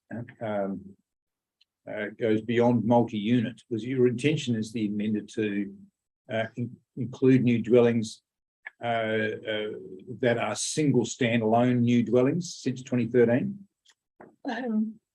It wasn't my original intent. I would go that far. However, I think the new apartments and new townhouses was my intention. Okay, so I'm happy to stick with your intent. CEO's just asked for clarification. So if we remove the dwellings, because the dwellings will be assessed under the criteria that's already outlined. Should be tight enough. But this is just That answers your. so it's thank you. basically Sorry. basically a flow chart. Cool, thank you for that. Yeah, it's cutting edge stuff, so we're just No, a bit. it's fine. Okay, do I have a seconder for the amendment? Councillor Barnett, do you wish to speak to it? Yes, and I think councillor Rebecca for her research and bringing this to us, because I mean, we've all seen the changes upon us basically inner city suburbs undergoing quite rapid change. It's not incremental as it was decades ago. And so I think we really have to be proactive in this area. I think we're only going to, if we don't do something like this, we're going to be coming back here again with the next round of all the, you know, new developments and more residents and visitors, being well, more than irritated. Yeah, so I think for that reason, I'm happy to support this. Okay, thank you. Any further debate, councillor Rick? Look, not to play devil's advocate, but for me, I can see the intent behind the amendment. But for me, if I had lived in a multi-unit dwelling and say we put this in as part of the policy, not only can't I get my bins collected with the same rates that I pay as, you know, the person down the road, or relative to the property value, but not only am I charged rates on all council services, I won't be able to get my bin collected because we're stopping bin collections, and then I won't get a potential parking permit that I'm entitled to down the road. So that's probably where I'm coming from, that unless this was linked to a rates rebate based on waste management or the bins not being collected and not being able to access parking permits. But there are, sorry, I didn't hear Christina say something. You've got the floor.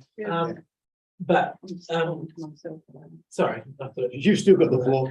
You're right. Because I have had that confirmed that, you know, we are going down that path, you know, not at multi-unit dwellings, not collecting the waste or going into those private collections. So I just think there's a risk then that people will rightfully turn around and say, well, what am I getting for the rates? Like, we're restricting on X way, where will it stop? So for me, I understand the intent is, yes, we have a major parking issue. I just think it's just going to further cause those type of issues for people in multi-unit dwellings. That's where I'm leaning to, why I'm leaning to not supporting it. Okay, thank you. Further debate? Just taking up from what Steve was saying, I think when Mark was asking earlier who's it aimed at, and I think it does, that kind of comment does aim at the developers. I think, and we talked about this before, that they've got the opportunity to provide for bin collection in their design, and if they decide not to take that up by putting an extra couple of units in to make profit, then they can be empty. Those people jumping into those developments should be aware that they'll be paying a higher strata fee, or what it's called, to get the private bin collection. And that's what I think Alison's coming from, to push it back to the developer, I think. And it's some people that buy off the plan, because buying off the plan, if people aren't in the building game, they don't see that until it's finished, and then the next thing they're saying, well, Paying rates, and we're paying the rates, and we're also paying higher strata fee. Okay, further debate on the amendment? Just from my point of view, I do think it responds to the pressure we've been put under by those who don't like urban corridor development, saying that we're creating parking problems on the street. I think this in a part says, well, yeah, but they'll never get a permit, so they'll never have a preferred car parking space on the street. And I think that's part of the total message. And answer that question before, who's it aimed at? I think it is aimed at making it clear to developers that it's never going to happen. And you know, I don't think we can go so far as to say you better put that in your brochure. But if the person purchasing thought about asking our staff, was there a chance of getting a parking permit? The staff will be able to say straight away, oh, actually, no. We're really clear on that. There is no doubt. I'm not going to give you a pro forma with all conditions A to Z about how you could possibly jump over the hoop. The answer is quite simply no, never. And I think that's really good, because the staff can be really, really clear about it. I also think it makes it easier when they have an application from someone who wants to start a home business that they want to put in their garage, and they come and say, I know lawfully I can have a home business and here's how I want to make the space for it.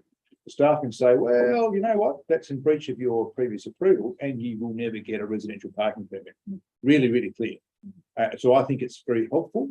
And I think it's a good message for us to put back to the community should they ask how we're managing this stuff. So I like it. It may not be perfectly worded, but it's a policy. We can change it at any time should we see the need. So that's my view. But what it's worth, should one of you leave the room? So it'll be a tied vote. Any further debate? Go back to Barbie, for instance. No, there's no summing up on an amendment, so I'll put it to the vote. All those in favour? Against? It is carried. Okay, that becomes part of the motions. Any further debate on the motion? If not, Deputy Mayor, you should sum up. I will only say that this seems to be one of those policies that when we look at how frequently we review our policies, this is one for me which would be reviewed more regularly than others because I think it's a rapidly changing landscape. We all know that. I'm not saying something I don't know. There's some good stuff in here. I support Councillor Baker's amendment, and I'm really glad that we've got that piece in there, which is just further up. Now I can't see it. Oh, there it is. It's down. There it is. And I'm looking forward to the staff taking on that task. It's not going to be an easy one, but I think we'll get some good dividends out of that. Yeah, I support the motion as it currently stands there. That concludes the debate. All those in favour? Against? It is carried. Oh, staff are delighted they got a parking policy. All righty. 10.4. Can we actually have a 5 minutes? Sure. Let's have a 5-minute break.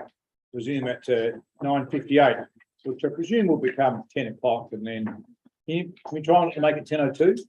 What? Let's say 5 minutes.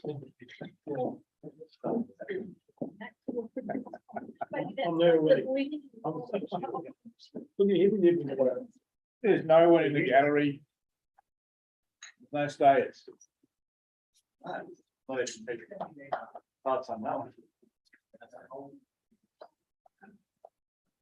Not reading anything into that, but the people that were in the gallery, we'd have to ask them questions. Are we recording?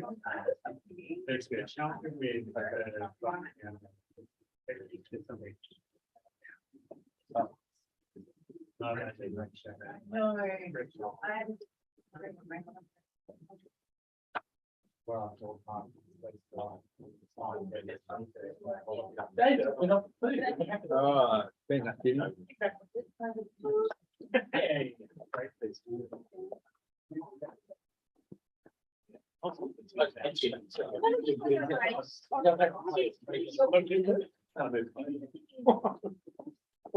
Not too much water. We're the big section to people that are finding they don't understand. I'm not making it done. Let's say you got off that. I'll be in the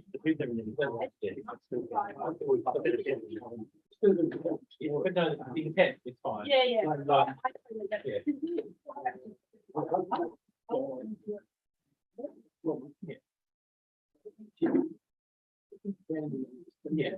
all right. It's a little different.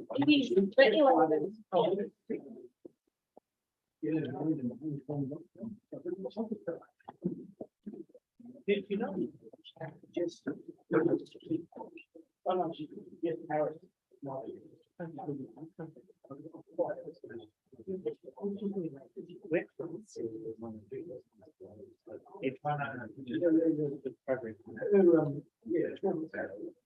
she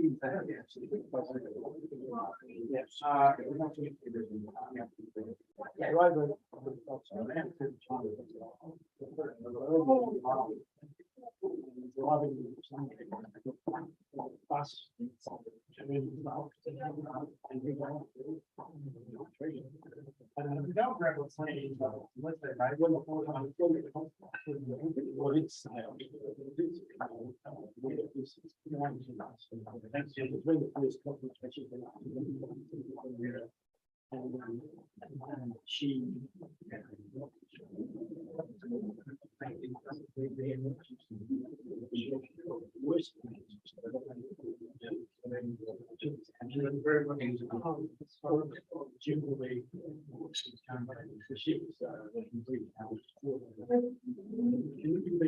Yeah. So they are cool. Yeah. She's sitting there. Does anybody want cheese and Mickey's and didn't get cheese and Mickey's? Okay,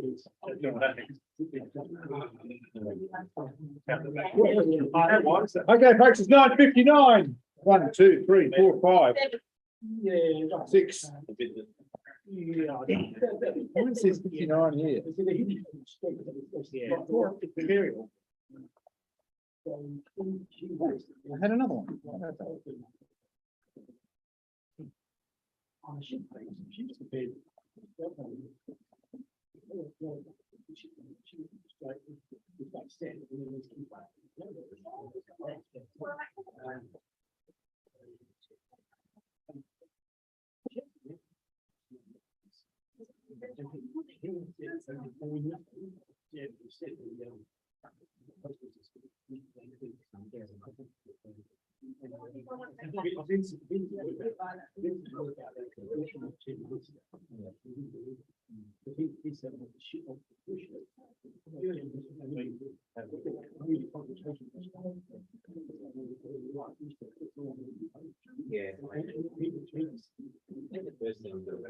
to be, is want to get the, come back to council, need the.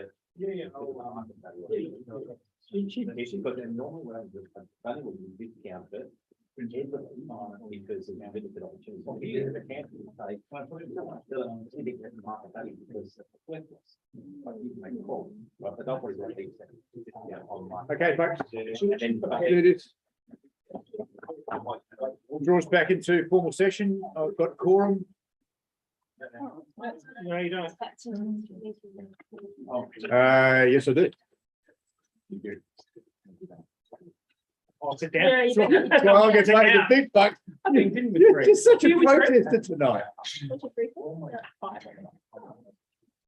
10.4, regardless I do now. Parking management, next steps, village house study and review of temporary 2P parking controls. The recommendations on page 49. Ask if there's any questions before we move to this item. There's no questions. You've all read it. You're all Session maybe for another round. perhaps not want to do that, but if not, I'm going to ask someone to move it in its current form. David Workshop. Thank you, councillor Pearce. Yes, I'm happy to move it. Most of this has been covered by the recent workshop we had, which was quite comprehensive and ran through most of it.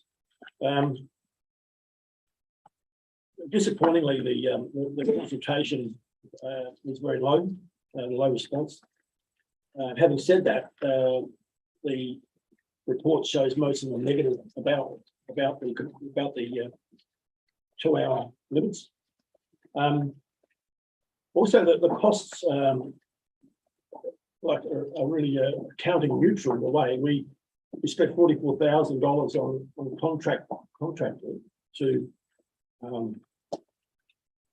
put expiation revenue notice on cars, and the revenue is only 13. So, to my way of thinking, we probably shouldn't have even bothered with the contractor. People clearly that there wasn't enough expiation to even cover that. So that's on page 75. So that probably needs to be looked at in the future, I think.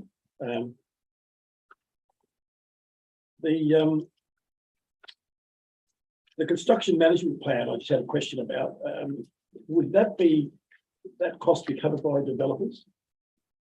The construction management plan that we're going to trial? See ya. Through the mayor, yes, that's the intention. The challenge here is it's not something we can always mandate. It's something we do have to negotiate with developers. Sure. And obviously it's best practice. I mean, we had a meeting as recently as today with a major developer performing large-scale developments in the city. They are more than happy to play in this space because they understand that coming to these agreements beforehand helps their development happen sooner. And to have those conversations in a mature way that enables us to get there by agreement definitely is possible. And yes, they're prepared to fund the preparation of that. That may not always be the case because it is, again, something that's difficult to mandate. Absolutely. And also, to be the, be interesting to see the occupancy review after completion of the Bloom apartments. Because I envisage, as we just been talking about car parking spaces, that there'd be a number of those people that bought there would have two or more cars, and only one park allowed in their agreement. So I presume there'd be a lot of cars parking out here that are in those apartments, I think, which we can't really do anything about, can we? They're entitled to park. So it'd be interesting to see that review, I think, when that's completed. That's it. We'll stop. Thank you. Got a seconder, councillor Barnett? Yes, I just have a query around the two, the proposed 2P, not the temporary ones that we, had previously. But the consultant's report was about 2P. And so is the intent that we're going to, once this is passed, go out and consult and then find out? So that's my main point. Specific in part D. Yes, yes. I just needed to have that confirmed. Because, yeah, I do have some questions around the 2 hour and where it could perhaps be 3 hour, particularly because there's no way you can get in, order and get out if you're at the cinema. And I don't know what will happen with the Daphne Street with the childcare service there. Anyway, but we'll find all that out when we go and consult. So I do think there are some quite good parts in here, and I've been interested to see what happens from the consultation. Okay, thank you. Further debate? Yeah, Deputy Mayor. Just 2 comments. Noting part C, I think we're always going to have localised issues, no matter what. It's not what currently is there, there'll be other things, and so I'm not so concerned about that. I was a little concerned about the one aspect of the surveying. It didn't seem like there was a large enough data set to capture my opinion. I think that they only were in place for maybe 1 day or a very short period of time, and so it didn't, unless I'm wrong, it was something like that. I thought we could have done a little bit more in depth there to make sure we had better coverage across a wider period of time. They're my only 2 comments. I'm glad we've done this. The community's asked us to do this kind of work, and it's a step in the right direction. We may not get it right every time, but at least we're moving in a direction where we're getting closer to something better than what we've got now. So I commend the report and the animation. Thank you. Further debate? Councillor Back. A couple of things. Yeah, I agree with the Deputy Mayor in the amount of data we've got. So certainly consulting will be good. But I do have a comment that the east and the west side, east and west siders, if you actually look at the comparison between the studies, the west side tends to go back all the way to Vaughan Road, whereas if you look on the east side, it kind of step ladders from kind of Pulsford and doesn't actually go near the precinct for the Oval. And look, there was in the report sort of anecdotal evidence that people tend to park more on the west side and all the rest of it.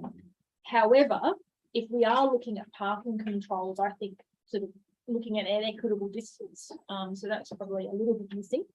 And the other thing I agree with Councillor Barnett is that, we do have to consider micro locations. So if we are, looking at parking around the city and our defining precinct, we want people to stay and play. And, like I said, other elected members will be aware, I sent around some pictures of Goodwood Road. That's 4 hours. They've got 1 hour's close and turn that round. And then back it's all 4 hours. So why do we want, and this is, I think, the economic development managers in the room, why do we want to put ourselves, at the bottom of the list? Because, you you can't find a decent park. So decent park might be further back, but a 4-hour park. So I think we need to have that conversation. And this is an engineering conversation, but we also think have to have that destination conversation as well. So that's probably my commentary, but I'll probably see that feedback come back in the consultation. Councillor Rick. Can I just seek some clarification? I was having had a brief question earlier. Can I just check? So we've been part D saying that we'll go out to consult on 2-hour parking for Vine Street, Daphne and Rose Street. Is that, so that's correct? So 2-hour parking for those three, is that correct?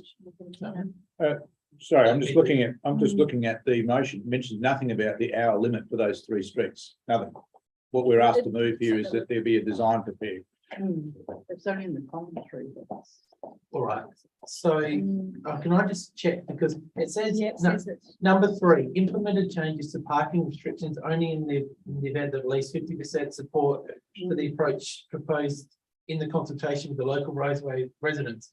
So I'm just wanting to know, so if we go out and do this consultation, will we be getting it back to council to implement the parking, for a decision to implement the parking restrictions, or will they automatically happen? Ooh, I see, yeah, that's a good question. The latter.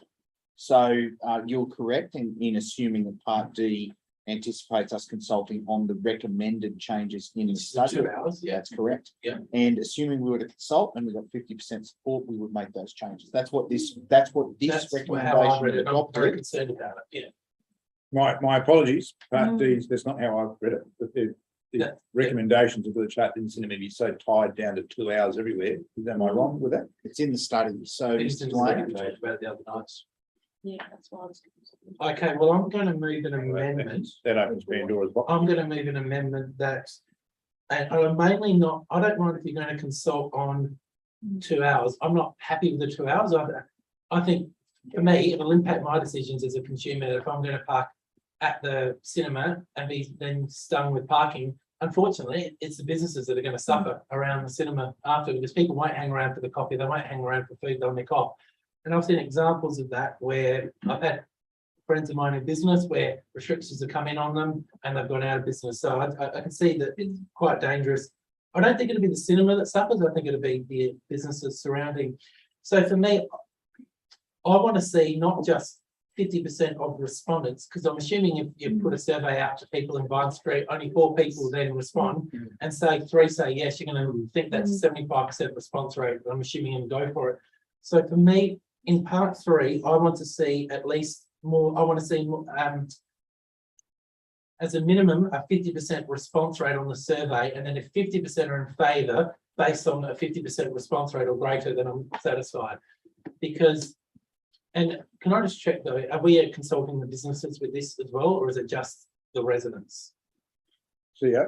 So through you, Mayor Lockham, my understanding is that we would follow best practice guidelines in terms of consultation, which will capture businesses if they fall within those precincts. And I believe they do, don't they? Yeah. Mr. Delaney? I'd say residents, really clear, because if businesses aren't included in this, I think that's wrong. Mr. Delaney? It's the intent owner occupies.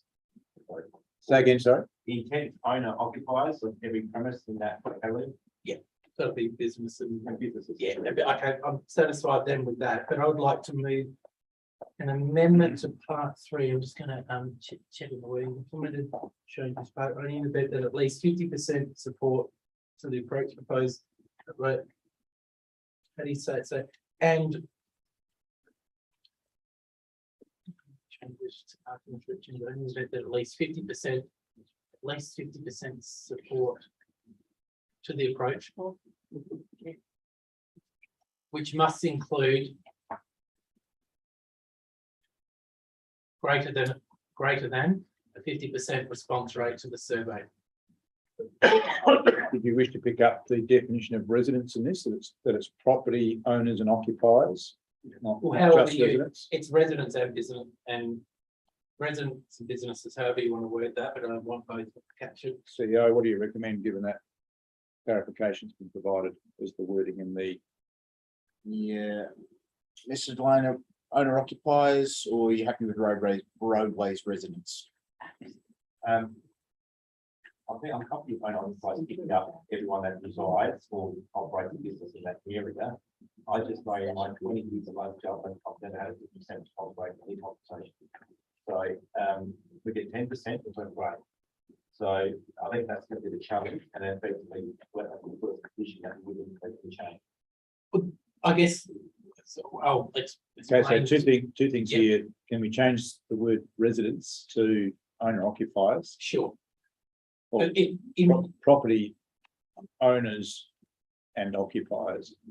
property owners, occupiers, yeah, I'm happy to go with that. I'm happy to go with the director's advice. I'm happy to go with the director's advice. He's explained the intent, and I'm satisfied with his intent of that. And the reason I'm going with this is that if we go with the 50% support rate and 4 people respond on the street, we're not even going to get the decision back to council to approve the decision. It's just going to automatically happen, and that will potentially make people irate. That's why. So councillor, staff's advice is that you're very unlikely to get 50% response, and we've seen that repeatedly. Well, then the decision comes back to council. Yeah. exactly. So therefore, that would be a better amendment to make. Yeah, all right.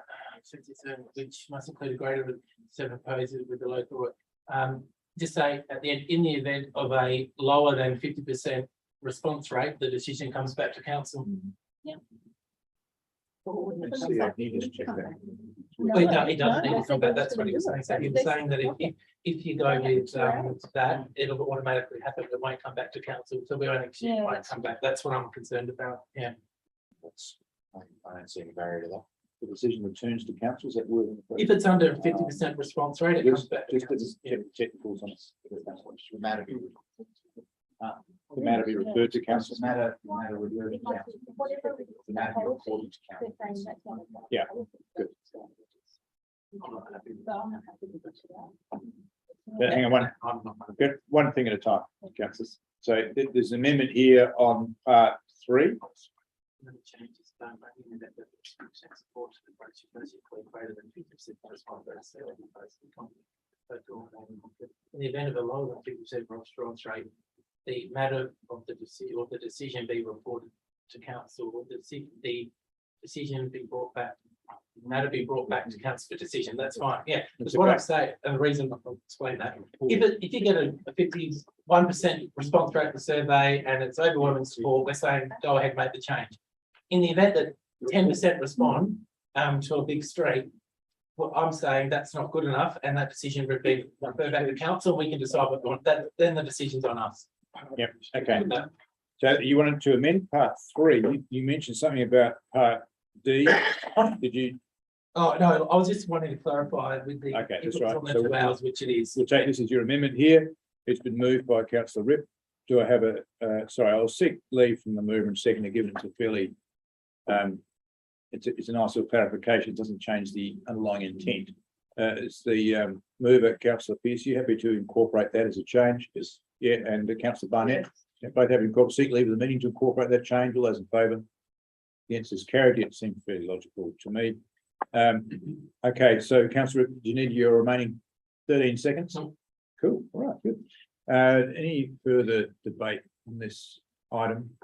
That's just while you're thinking. I just wanted to clarify my misunderstanding. Part D, CEO and Director, design and consult on parking, the recommendations in line with the report. The report, I presume, is what's on page 71 of the agenda papers. Is that correct? Correct. Okay, so for Vine Street, that would only be a 2-hour requirement. It's not near the cinema, so I mean, I could probably go with that. Daphne Street. To design the whole or part of that. It So says it's consider. Rose Street is the cinema street. Okay. Yeah. I don't know what I was informed after our workshop. None of the feedback. Yeah, well, these are the recommendations that came to the workshop, and therefore they weren't modified after the workshop, but the recommendation to us could have been different to that. So I'm a bit less comfortable with what's in part D. And I mean, I'm not sure who's left to do this. I don't feel comfortable moving an amendment from the floor. But that I think that part D would be better off saying design and consult on parking restrictions with reference to the recommendations from the village parking study, rather than assuming it's totally in line with that. So that's just my view. The rest of it I think is very healthy. You just got to get on with something rather than nothing. I think it's, we've done some good work here. So back to the floor. If there's anybody who wishes to debate and maybe move that as an amendment for me to test with the mover and seconder, that I'd be grateful, but otherwise we'll. Have I spoken to you? Yes, you have councillor Who's left? I'm there. Councillor Groot and Councillor Nguyen haven't spoken yet. I think it's my records. If you can get us out by 10:30, we're happy to do it.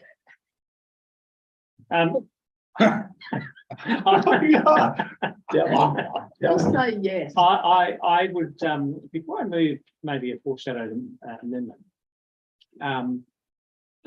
if we were to move part D, so it's not in line with the proposed revised parking management policy. Sorry, the words that you were suggesting there were with reference to, after the word restrictions, with reference to the. So that makes section 3 or motion number 3 a bit more difficult, because motion 3 assumes there's a hard position that we've consulted on. Now we're saying we're not consulting on a hard position, which is the number of hours.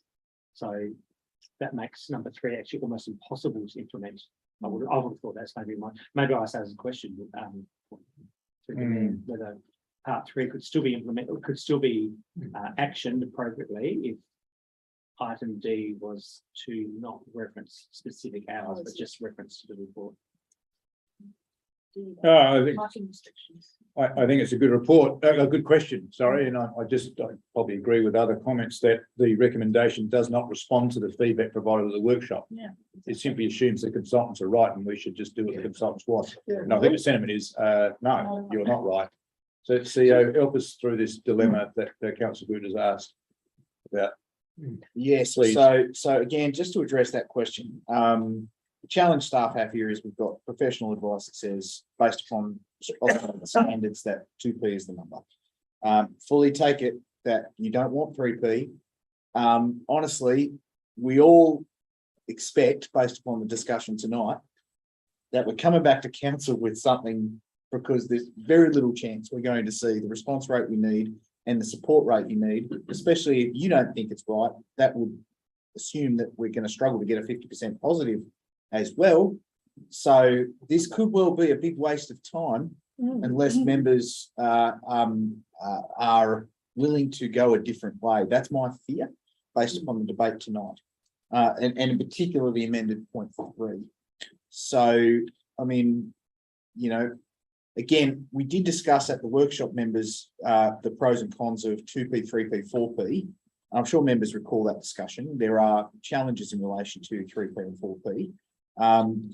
Having said that, in the end, ultimately this is likely to see the whole question come back to council, and maybe you want to consult on something else. Okay, can you go back to my question, which was if the council group was of a mind to amend part D to say restrictions with reference to recommendations, how do we see what they are before they go out for consultation, which gives effect in part 3? Well, again, the study itself, which is published in the report and provides what they are, anticipates 2P. So, but if we said no, you weren't listening to us. You don't want 2P, we want 3P. Yeah. Then you would have to specifically say, with all 2P zones referred to in the report amended to 3P. Or words to that I don't think that's the answer either. No, Why does it have to be either? It was Why can't it be a stated. variation of one of them? Well, so you want us to ask the question, what parking restrictions would you like to see? Or would you like parking restrictions? Yes or no? That would be better. I think that without taking too many liberties with the rules of the meeting, I think it's clear feedback that cinema goers have complained they're getting a fine after having a meal and going to a movie, of which cannot be done in 2 hours. It's 14 screen cinema. We should anticipate that they need a longer parking time than 2 hours. Rose Street and the car park between Myrtle and Rose takes a large amount of cinema parking. Rose Street should have a 3 hour somewhere I would take the advice that 4 hours is going to be difficult to enforce, but 3 hours seem to be a reasonable compromise. It's not considered anywhere. If we wanted to do that, how would we do that with the way this is constructed? That's I think that's what Councillor Britt's asking. Yeah. So should there be an interim step that says after 2D, after you've designed the restrictions, come back to council to make sure we're happy before you go out and consult with them? You could do that. Alternatively, we could consult on either 2 or 3 fee restrictions in the zone anticipated. Or, I mean, there's a range of ways you could do it. Again, if we're going to consult on different restrictions, we could do that. 0.3 means that if you go out with more than one option, it's almost certain to come back. So if you retain 0.3 as is, it's probably coming back. And under those circumstances, members can take on board the outcomes. But what we would like to do under those circumstances is, if you want us to consult on something that goes outside the report, let us know so that we can go out and consult on a broader range of options other than what's in the report. And then when it comes back, because it probably will, you can make a call based upon a range of options, not just one that you don't like. Okay, so Councillor, back with you, and some other people want to ask some questions on that. So could the amendment party refer to design consult on parking restrictions with reference to a range of, sorry, I'm just trying to pick up the words, a range of options, including recommendations from the Village Heart Partners. I think that would work. Yeah. And then I'm going to go one step further. And in part 3, to delete the existing part 3 and say report be provided to a future council meeting, because I think the CEO is right. There's no way you get 50%. And you think just bring it back. Yeah, just bring it back. And the reason I put number 3 is also happy with Yeah. No, look, I agree. I think it's a good amendment, but I think it makes it redundant. I just think rather than putting something up that we know it's not going to be achieved. I think that's easier. Makes it longer, but yeah. So can you just check, we're working out Secretariat very hard tonight. I'll just check the wording of that, Councillor Britt.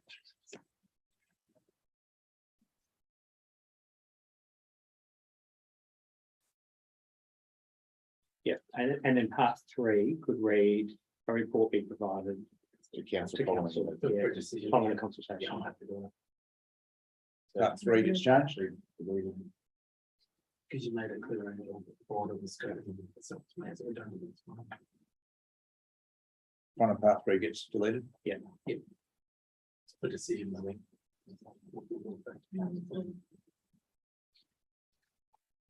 Do I have a decision? Sorry? Do you want for a decision? Yeah. Occasionally. We're allowed to. Do we need the words for decision in there? Because we're not going to make a decision without consultation. Part 3. It's just report. Following consultation, report be brought back to council for decision. Sorry, hang on, can I just check this? Is your intention that that comes back to council before we go to consultation? No, after. After. Okay. So there's my intent, but I'm, Yeah. takes a village to raise a child, so I'm happy. Yes, That's the outcome of view. Okay, fine. It's your amendment. You're happy with that short wording? Yep. I'm really sure it's yours. Put your name on it. No, I think it's.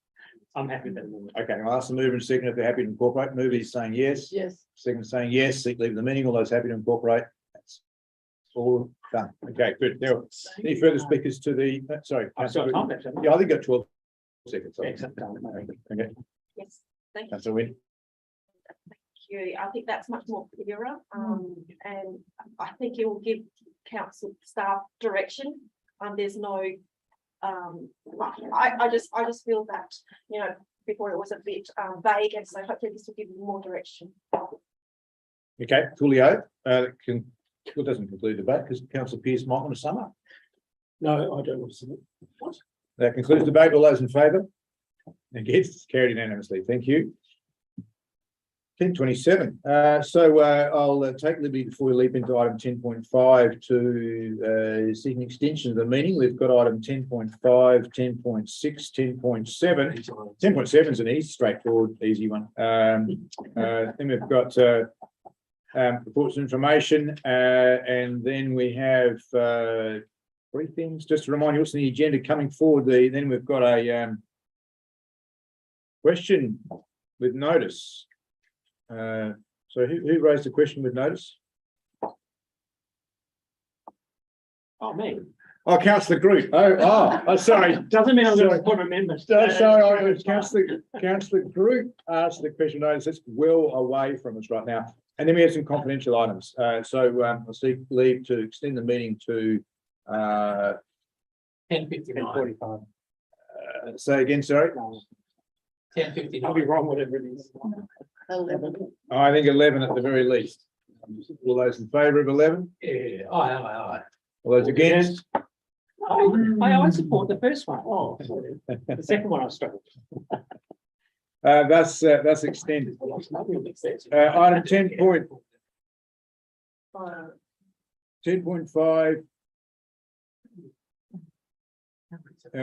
Do I have a movement in its current form? Recommendations on page 91 to 92. So moved. Thank you, councillor Bruce. Wish to speak to it? No, thank you. So, do I have a seconder? I have a seconder to 10.5. Councillor Pearce, wish to speak to it? No, thanks. Any further debate? Councillor Pearce? Yes. Sorry, Rip. Well, It's getting late. It's getting late. Yeah, I thought my clock just got 10:30. Sorry, councillor. Call me the point of the leave it on.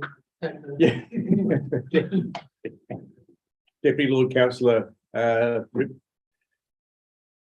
Did you want to debate? No, all I was literally going to say is I don't actually recall being appointed to the deputy because the Honourable Councillor Christina Barnett, I've never needed to represent you. So there you go. I've not, You weren't here at that meeting.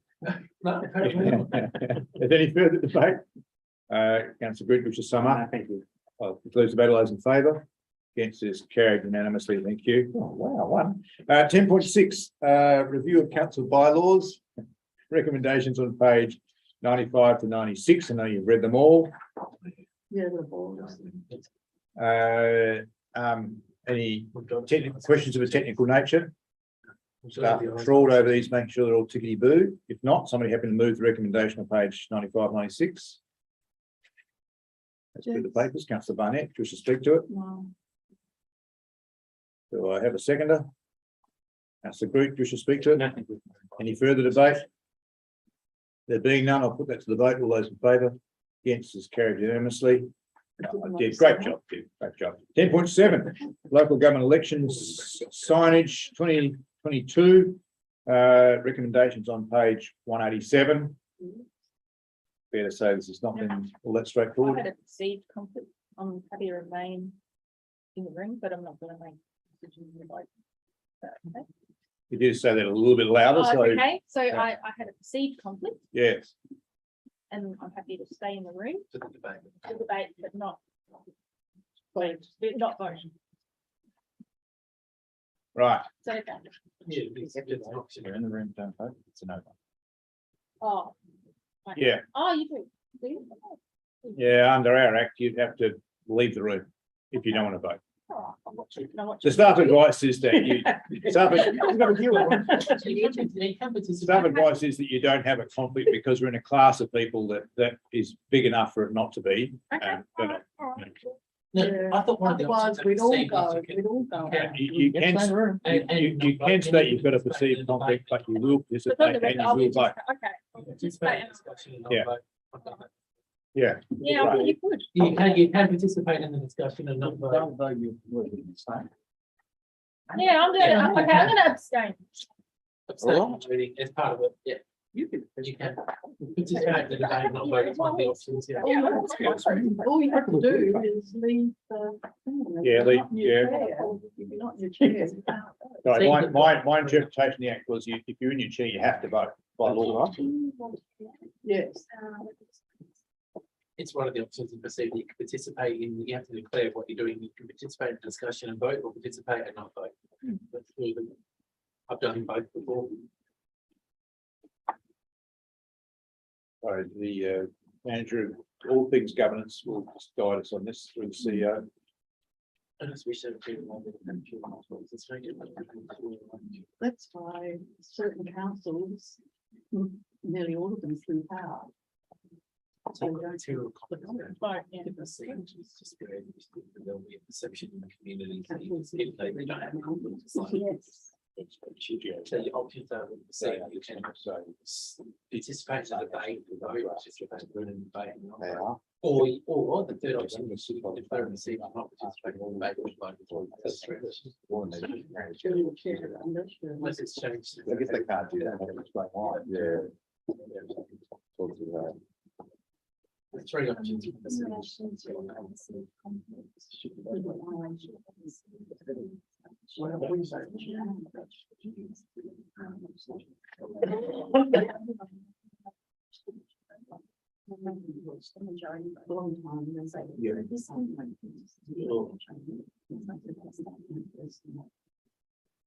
Would abstain doesn't appear in there. This is another clause which says that I'm gonna, sorry, thank you. I'm gonna rule that if you're in your chair, you have to vote one way or another. If you don't want to vote, you have to leave the room.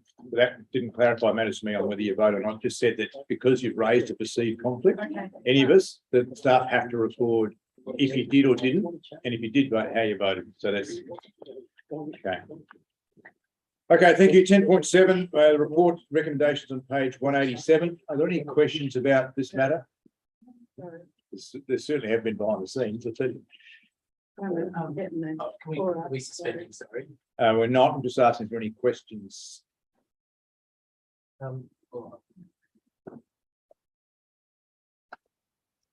do have a couple, but I'm happy to see others as well. All right, ask them while people are reading it because they're refreshing them. And what's your question, councillor? So really, are we we're giving a blanket approval in this for people to install non-corporate, non-plastic signs on just the council roads, not state government roads? In accordance with the other legal requirements or restrictions.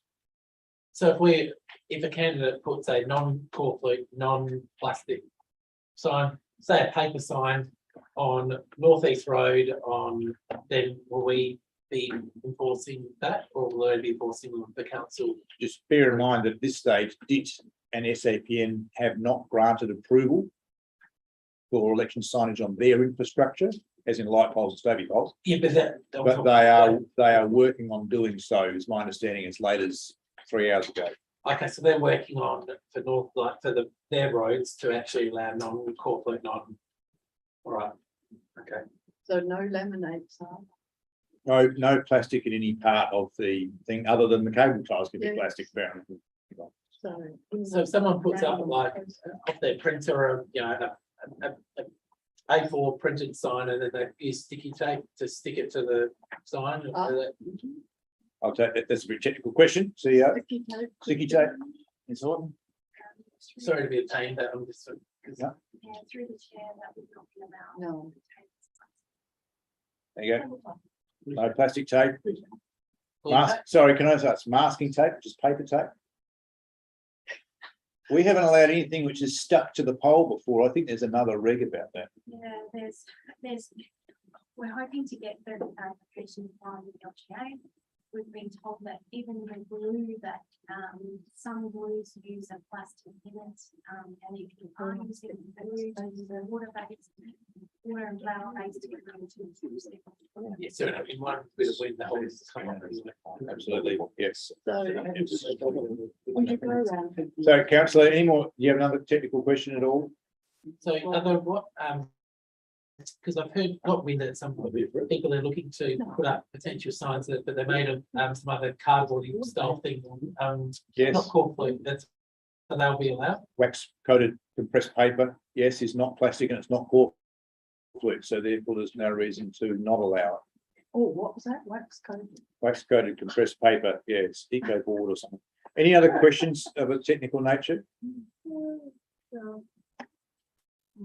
I'll just make an opening statement. There is inconsistency across the sector in this matter. The LGA is scrambling. Some councils have bylaws around this, as we do. Others do not. So they're a little bit freer. Others state the intention was to get rid of all posters, but the legislative changes did not ban posters. It banned plastic and corporate posters. However, in the meantime, SAPN changed their regs to say, oh, there's no posters. They're now being asked to provide a blanket approval as per previous elections, which they, as I understand, they're working on. Okay, so this is just making sure that our position is consistent with previous elections, provided there's no plastic or fall through. Any more questions of technical nature? If not, I'm going to ask someone to, sorry, Deputy Mayor. So what I read goes into quite a bit of detail as to what's not okay, but doesn't necessarily go into as much detail as to what is okay. So there are a range of, potentially a range of materials that one could use. And that could be to infinity, but is there any list of like commonly commercially available type of things that would be okay? You know where I'm going with this? I do. I just be careful. I mean, happy for the CEO to add to my answer. I'll get it wrong, but the legislation's never defined what a poster can be made of. It now defines what it can't be made of. Presumably by interpretation, if you suggest anything else that it's not made of those two things, there's no reason for it not to be approved. But bear in mind there are lots of other regs about how you can affix it to somebody else's infrastructure. You can't use nails or screws or magnets or, I thought, glue, but anyway, so they can all be provided in an FAQ, which is the CEO's excellent suggestion, but I doubt the staff will go to the lengths of saying, we suggest you use these materials. But I've rung a printer who said, I've got this stuff. That's what will happen. Any other questions? Sorry, I just missed the first bit. Can I just clarify the cable ties conversation? So cable ties are Sorry, not excluded, not prohibited. So they're in. Allow. It's different to in. They're not prohibited. You can use cable. Yeah. Done. Yeah, and apparently we shouldn't have been using wire for decades, but hey. Anyway, so somebody have you moved recommendation on page 187? I had a question. So question, councillor? All right, so none of the sign, you can use the on private property, you can use anything that's just. Yes. Et cetera, et cetera. Is that a question? That Yes. is a question. Yes, is the answer. Yes. Someone having to move what's on 187? Or not? Councillor, Deputy Mayor, we should speak to. Do I have a seconder? Councillor Nguyen, wish to speak to it. No, thank you. Any further debate? I'll put the motion. All those in favour? Against, it is carried unanimously. Thank you, staff, for working through what is a mess left to us by previous administration. General business and urgent nature. Oh, sorry, can we retrieve Councillor De Backer? Just sorry, this may not fit into this, but I'm going to just say it again. In relation to the previous motion, so there was mention about SA Power Networks indeed. Yeah. Changing their plans. Will people who may be planning on nominating be given the advice at some point in time to know what they can do or how will people find out where that's sitting at the time of when places can go up? CEO. Sorry, I missed that. You're going to have to repeat it. Will candidates be notified about posting rules and ins and outs at some stage? So through you, Mayor Lachlan, again, having turned our mind to this today and starting to understand the full depth of the minefield that we find ourselves in, which is not of our own making. It is clear to me that we are going to have to define this by way of an FAQ. Otherwise, my esteemed team leader governance will spend half her time for the next 2 months answering questions on this issue. We will put that on the website. We will put it up in lights. We will put a QR code somewhere. We will make it as available as possible for candidates. And after they declare, we'll reach out to them if we have to directly and give them as much guidance as we can, but it will necessarily have some vagueness to it. What we can do is say, look, based upon what we understand, we feel that here are some options you could use that are not going to get you into trouble, and we suggest you stick to them, and that's probably going to be good. Okay, thank you. Item 11, general business. I didn't see any hands go up. Item 12 on the protocol. We'll move these items on block unless they're withdrawn. 12.1, the mayoral monthly activity report. Okay. Anyone wish to withdraw item 12.2, the Heritage Signage project update? Saw it on Facebook. That wasn't a withdrawal. 12.3, the Disability Action and Inclusion Plan Quarterly Update Reports. Anybody wish to withdraw that? If not, somebody wish to move item 12.2 and 12.3 on block. Deputy Mayor, I'll take as moving it. Councillor Barnett is seconding it. There's no debate. All those in favour? Carried unanimously. Thank you. Item 12.1, Mayoral Monthly Activity Report. Happy to move it, Councillor Rick. Happy to move it and thank you for detail provided in the report. Just want to ask a question regarding to the meetings with Mayor Fricker on, say, North East Road. I know that they had a few of those over time. How are we sort of progressing with the North East Road precinct? Have these meetings been around, I guess, creating that sort of master plan for North East Road and the vision for that, or is it more just general things to do with North East Road? It's with staff to scope the boundaries of what we might discuss. I think, see, is that fair summary? Yeah, through you, Mayor Lachlan. The next piece of work is for the manager development assessment to reach out to his colleague at Walkerville and have a conversation around their thoughts and ideas and openness to a discussion more broadly around master planning the precinct. We all understand something needs to be done, but there are constraints as well in terms of recent development, the narrowness of the public realm, some landowners that might not be all that willing to engage with us. And so we need to discuss those issues and define what's possible and consider it from there. So we're a long way from any activity, but yeah, the staff are definitely working. And it'd be great if in the long term, the two councils, particularly the shared North East Road, can work together. I think it makes sense. So Very early stages. Thank you. If there's any further on the report, seconder. Councillor Groot, wish to speak to it? No, thank you. Any further debate? All those in favour? Against, is carried unanimously. Thank you. That takes us to item 13, council member reports and briefings. Are there any? No. Oh, okay. Hang on. I look confused. I'm just trying to be quick. Item 14, motions and notice are nil. Item 15 is questions with notice. 15.1, the Brena Avenue parking restrictions. And I'll take the liberty of saying it's in the papers and you can read it there. Thank you for Councillor Groot's question. If you're happy with that, unless you actually want to read it out. I'll waive my rights. Have a response, which I'll read out. I'm happy in the interest of time, Mayor, if it's possible for that just to be tabled. Oh, Looks like a very long answer. yeah, it's a I very, want to hear the answer to it will certainly go in the minutes. I'm comfortable with that, given the Are time. people happy to just receive it as it's noted in the minutes and to be provided as a memo outside of that? As long as the spelling of Wilcox is updated. So it's correct. We wouldn't get spelling of any street names incorrect. Deputy Mayor? Oh, no, you wouldn't, would you? One's fit, twice shy on that one. It's my very first street corner meeting. I turned up and said, both streets you got wrong, mate. This is an avenue and that's a road. Neither of them are streets. Call yourself a mayoral candidate. It's like, welcome. Hi. Very first one. Okay, so we'll take that as it'll be noted in the minutes. Thank you. Move on then to item 6, Rose. Item 16, confidential items. 16.1, sale of land for recovery of unpaid rates. To move to order to exclude the public. It's on page 208. Someone happy to move that way? Deputy Mayor, and take Councillor Barnett as second. I wish to speak to it. If not, they can please debate. All those in favour? Against?